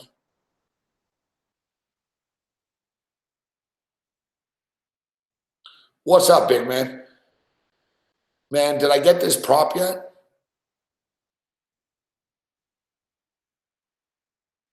Did I lose this prop by 2 yards again? Like, I'm really like, I couldn't have. I didn't look in the last few minutes. Tell me I didn't. 58-57 at the half. The Lakers are balling, battling.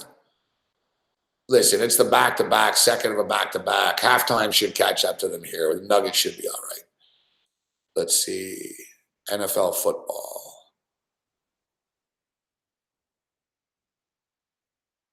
Brock Osweiler.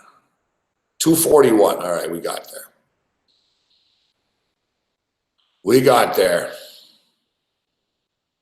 Bookmaker had a good number on this. But it would have went over anyways because it was 237 in a lot of spots. But Bookmaker, for some reason, had it at 217, but it was minus 160. 42-23. Game goes way over the number. We hit that. We hit the in-game over 51.5. We hit the Brock Osweiler prop. We lose some props. Like I said, that's been my week. It's been about a week and a half or so or two of this where it's just sort of win some, lose some, win some. I'm not getting killed, but I'm not winning. I lose juice at the end of the night. We did well NFL Sunday, but then I had a bad prop night on Sunday night.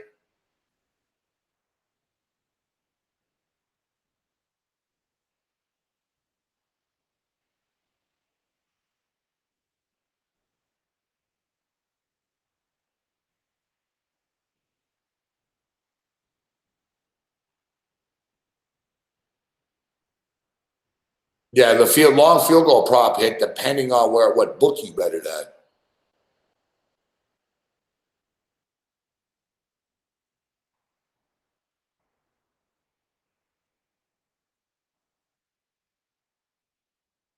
All right, all depending on what book you bet it at.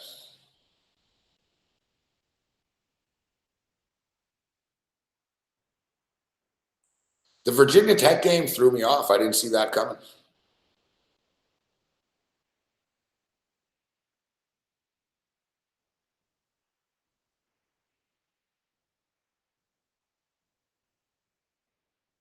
Georgia Tech, what are you going to do, man? Georgia Tech fucking rolled.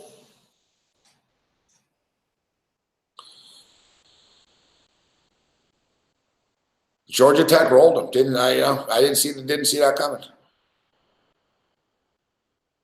Virginia Tech had been a nemesis for me. I've had some problems picking winners in Virginia Tech games. Like this, I don't know if I've trusted Fuente too much. I've gone to the well with this guy, but they just don't win games. They're an overrated program. I've always said that too for years. Them and their stupid, Beamer ball and fucking, Beamer ball, special teams. It's like the biggest piece of shit fucking myth.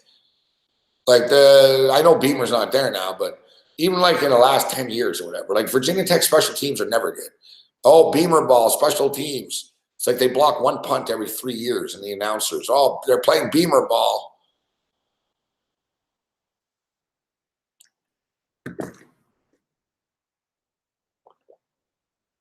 This program has regressed.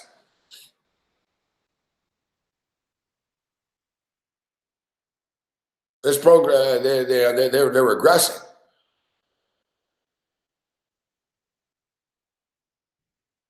So LeBron's going off, huh? Like I said, guys, I'm not in a panic here. We're on the Denver Nuggets. Let's check out the second half line here. So it's 58-57, a little under the total. I don't know. One of our guests today brought it up.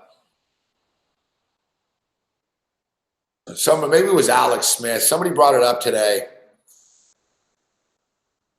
somebody brought it up today that the Denver Nuggets are actually playing some defense a little bit. They're capable of playing defense. And the NBA totals are so freaking high right now. That's you got to be careful picking your spots. So we're looking right now like the second half number is Denver Nuggets -1. 114 is the total. Seems like reasonable. Look, they scored 115 in the first, so it's 114 and a half as I talk, of course, right away. All right, let's go over in the second half here. Lakers, Nuggets over 114 and a half, second half.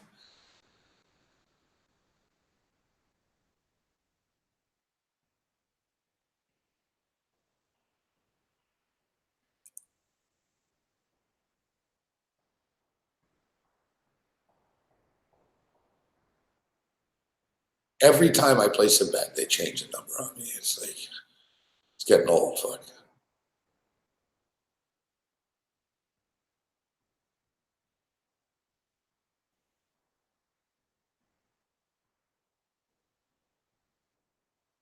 Troy Aikman and Joe Buck, Buffalo Wild Wings post-game show. Does Buffalo Wild Wings open up a sports book yet? They were getting into the sports betting business.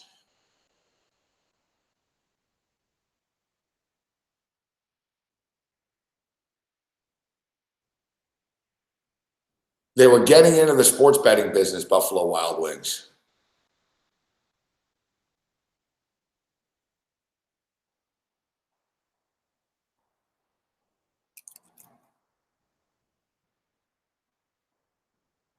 Now I talked about this briefly on the radio show today at 4:00, and Cam was out today. Cam's girlfriend's mother is sick now, or in the hospital, unfortunately. She's had a tough time over the last month and a half or so. So Engel was in today, joined us. It was a good show. Threw me for a loop. I only found out 2 minutes before we went on, basically. But and then we had technical issues, not me, but like there was some fucking internet fucking problem, like around the block again. But like in Manhattan. But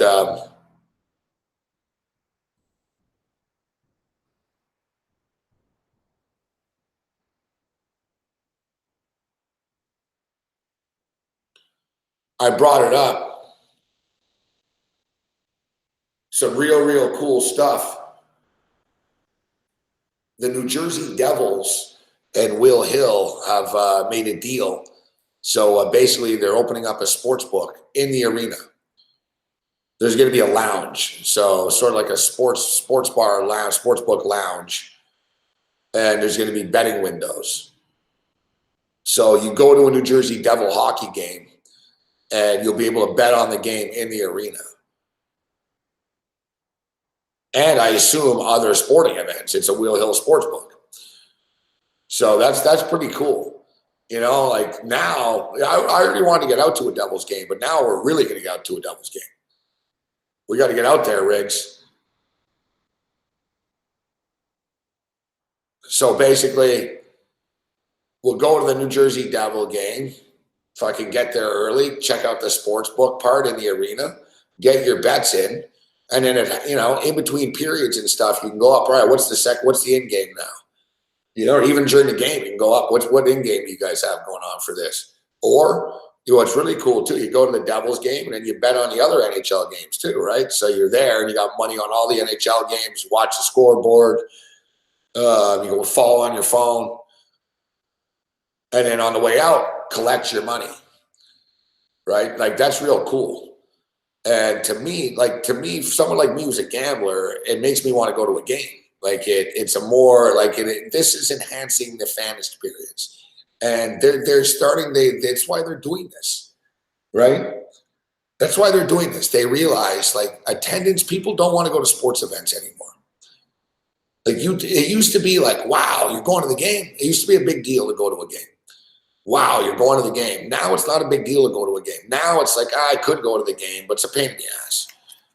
I would go to the game, but it's a lot of work, and I'd rather watch the games on TV. Fucking, I want to follow my bets. I want all the other games. I want to fantasy my fantasy teams. Another thing is too, like, it's not like sports isn't popular, but the TV experience is so good. The TV experience is so good now that, you know, you don't want to miss it. Like, and the fact is, it's better watching a football game on TV than it is being there. You see better, right? You know, you're going for the atmosphere and stuff and the party aspect of it, but like sports leagues are realizing, like, with the comfort of entertainment and society changing and bombs in the street and whatever, like, people don't want to go out as much. Like, people don't go out as much. Like, bars are closing, you can't smoke them, you know what I mean? Strip clubs are closing. Like, just as society as a whole has changed, people don't go out as much. Social media is like a new thing, right? People used to go out on a Saturday night. Now they're on Twitter, they're on Instagram, whatever. There's a lot of people, like, they're living online at home, and the leagues have to do something to get people to go to these games, right? You need to give them an experience, whether it's like a casual family that's not in, you know, they're there, so you give them the extra perks of the food and this and that and all the other stuff. But I'll give credit to the NHL and at least the Devils here for getting it. You know, why not? Like, there's so many people that bet in this area, right? The sports books are killing it. And another thing is, too, it's a good way to get a sports book into the fucking Newark area, right? Like Will Hill's over in Monmouth.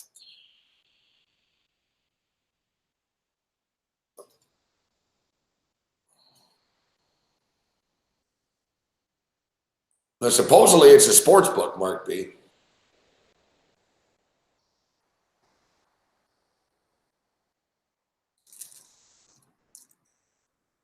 If it's just a lounge, there's no point. Well, they'll have their app, right? But supposedly it's a book with bets. At least that's what ESPN was saying. No, you can't smoke weed in there.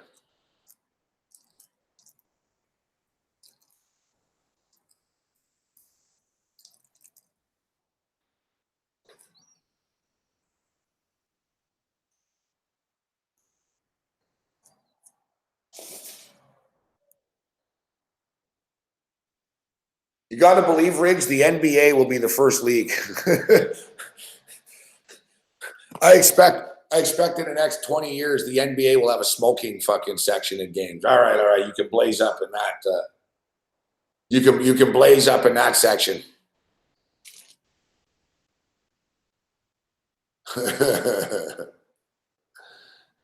That's another thing too, Lord Gugu. Going to games is expensive.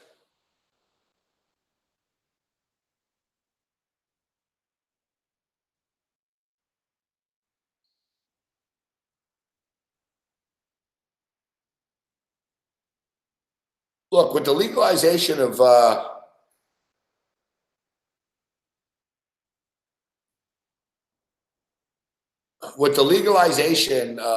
weed everywhere,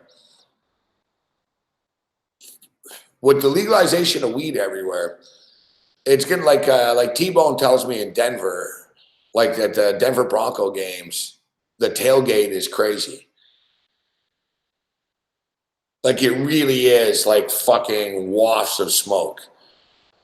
Like, they actually like were freaking out because it was so much smoke and it's blowing everywhere.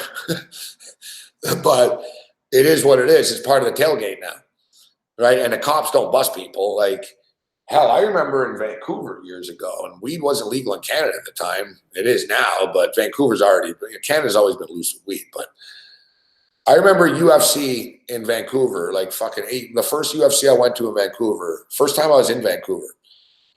And I was like, holy shit, fuck. And there were a bunch of cops outside and stuff. There's a bunch of UFC fans. And everybody was smoking, fuck. It was just same shit. It was just clouds of smoke outside the arena.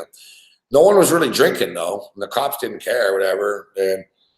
But T-Bone was telling me at Bronco games, now it's legal there. It's fucking over the top. He said it's like a rock concert. It's just fucking big plumes of smoke in the parking lot. I'm sure you have your old school fucking straight people that are tailgating on the other side of the parking lot, but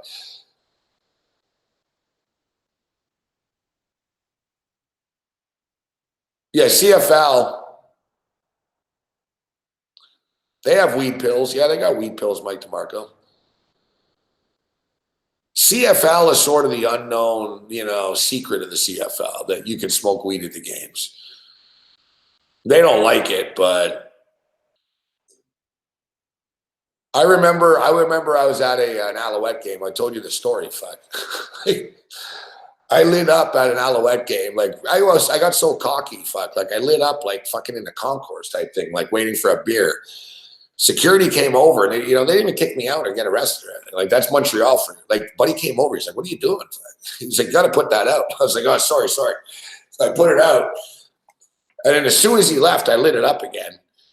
And then later in the game, I was blazing again to the same guy. He was like, "Listen, Fud." He goes, "I'm going to kick you out." Like, he didn't even kick me out. He goes, "I'm going to kick you out if you keep doing this."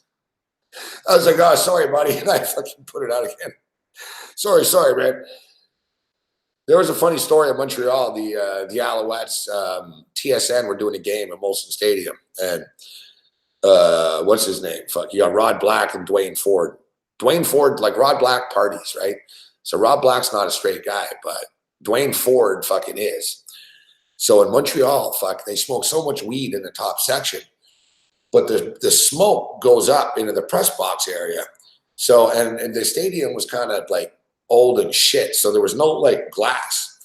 So they're in this press box looking down, but there's no glass. And Dwayne Ford started coughing and shit like that.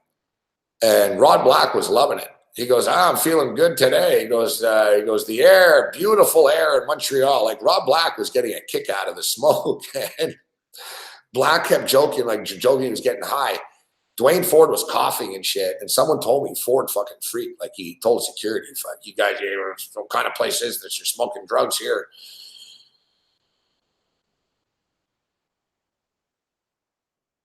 There's a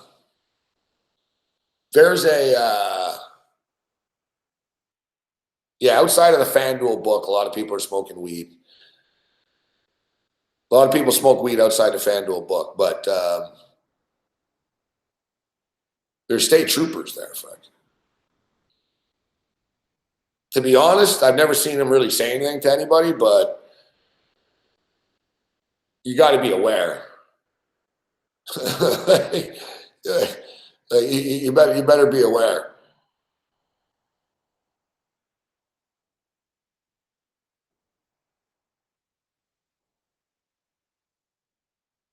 So what's the deal I'm going to be in Ontario this weekend. So what's the deal with that? Are there shops in Ontario now, or is it only online? And I know there's still other shops, right, that were there before that haven't closed. So I guess I'll just go there.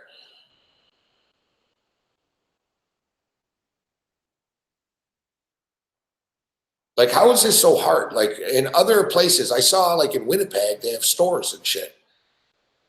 Only online in Ontario.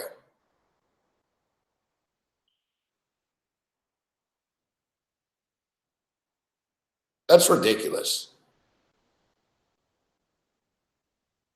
How pathetic is that for Ontario?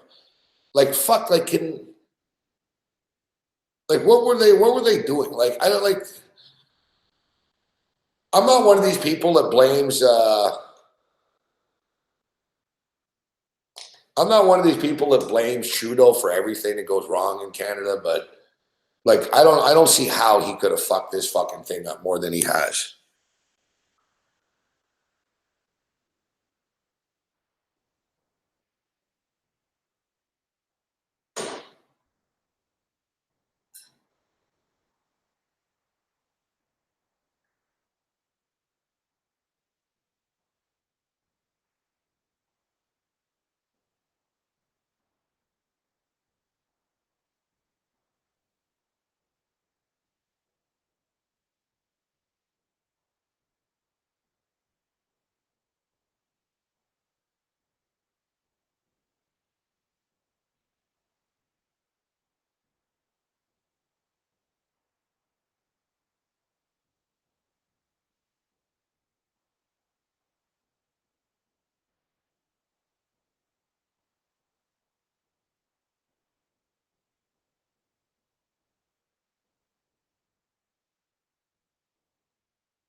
All right, how's that second half going here?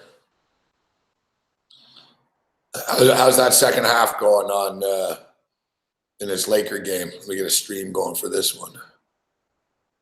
I got a Homicide song stuck in my head. You are the enemy. And my voice is shot. I'm not too happy about this.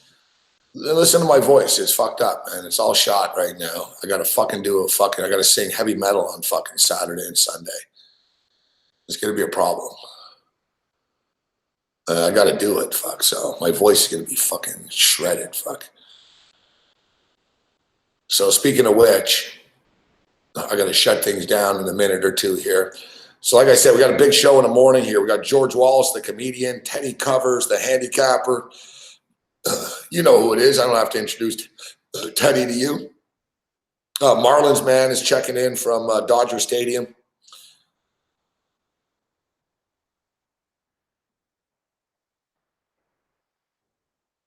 Yeah, so a Marlins man, George Wallace, and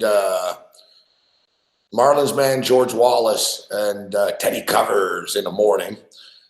In the afternoon, it's always a solid show on Fridays. We're stacked with guests all the time. We got Steve Merrill, Babano. I don't know if Cam's going to be back tomorrow, though. Steve Merrill, Babano. Then tomorrow night, the Friday Night Freak Show, Big Man on Campus will join us. Come on, Muhammad. Marlins man joins us. He's been on with us a couple of times. He's a regular now. I wanted to get him actually from after a game at Dodger Stadium, but the games are on the weekend, so whatever. We're squeezing him in tomorrow. Yeah, he's become a regular on our show. He's actually a cool dude. I know it's annoying seeing his orange jersey back there all the time, but he's actually a cool dude, and he's got good stories because he sits in good seats. Yeah, if you're in Canada, forget about the government screwing you over. Jazz has got your back. Check out Jazz's website. I can vouch for it.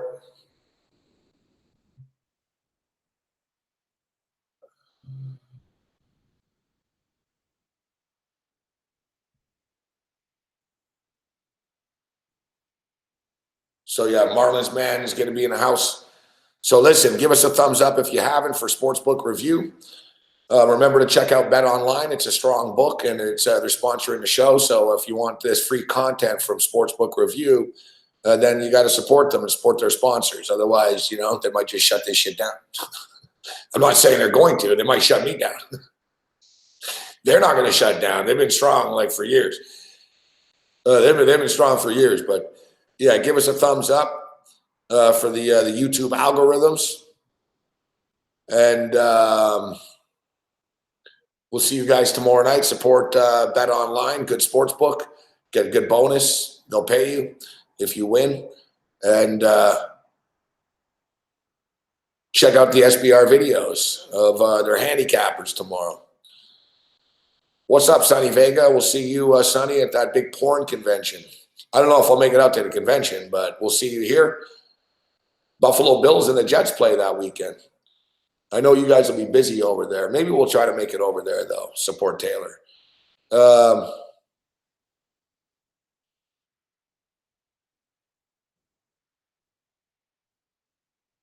other than that, that's about it. Hopefully we can get the Nuggets home here and we can hit the over in the second half. And we'll jump in.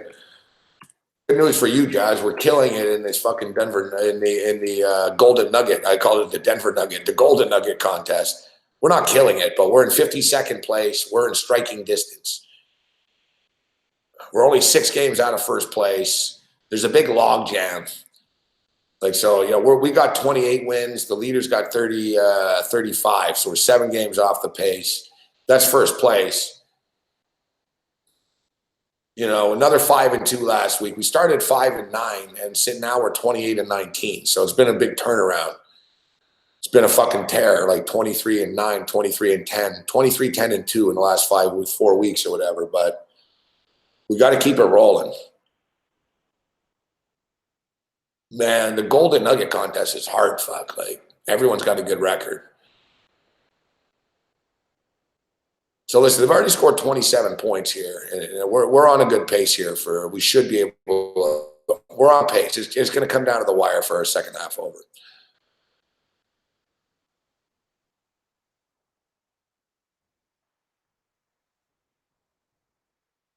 All right, good stuff, Sonny Vega. I'll send you a message. Ironically enough, I'll be in Toronto this weekend.